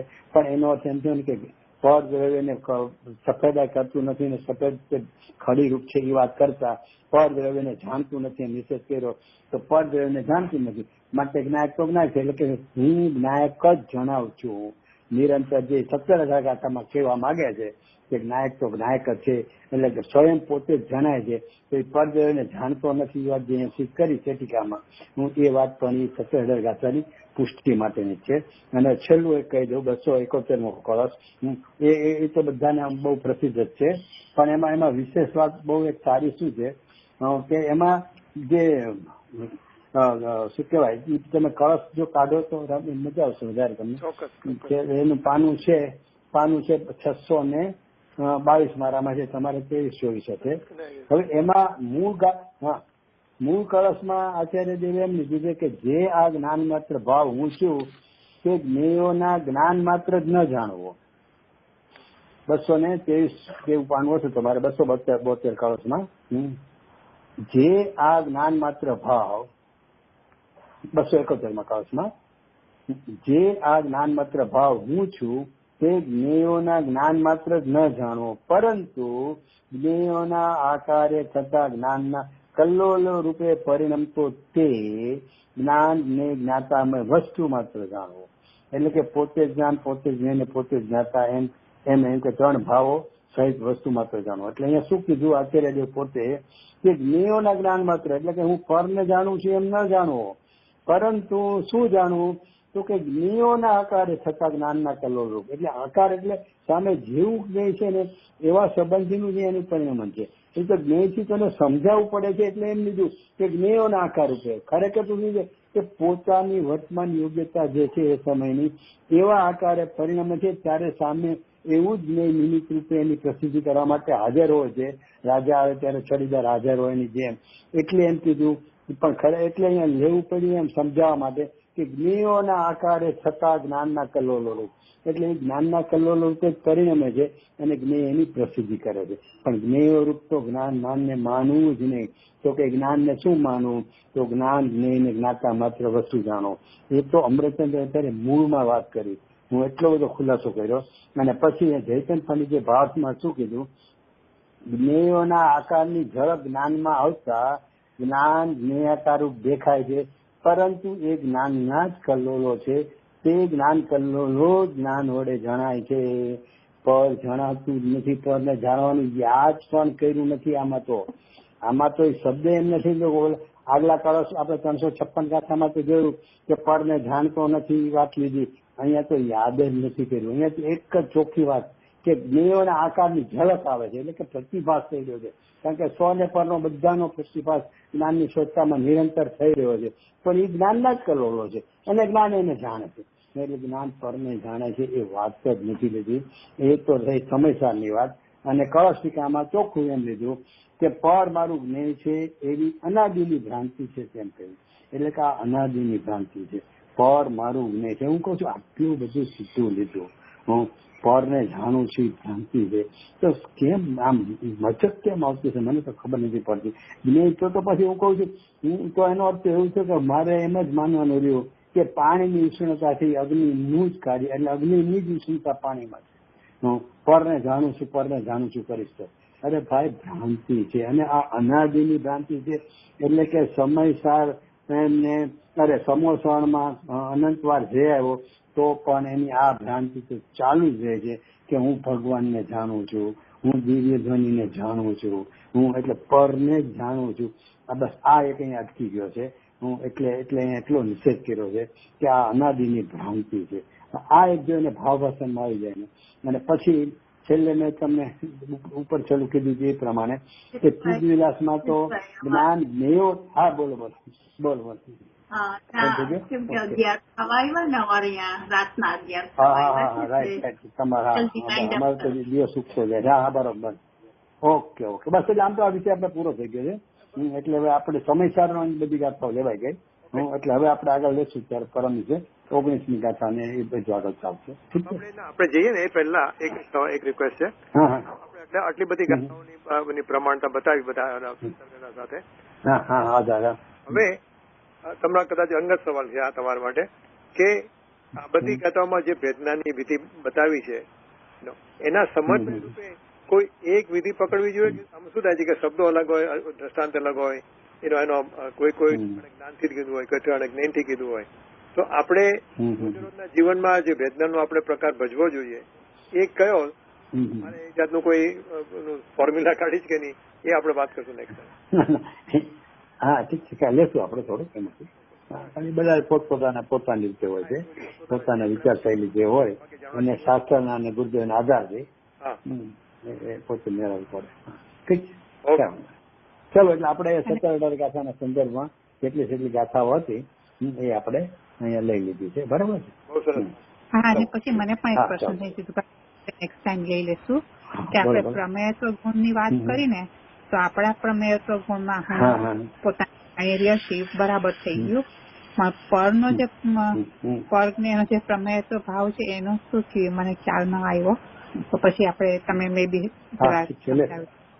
ઓકે ચોક્કસ ભલે ચાલો હાજી જય જીનેન્દ્ર. ચાલો ઘણો ટાઈમ. ઓકે ચાલો આવજો. સોમવારે મળશું.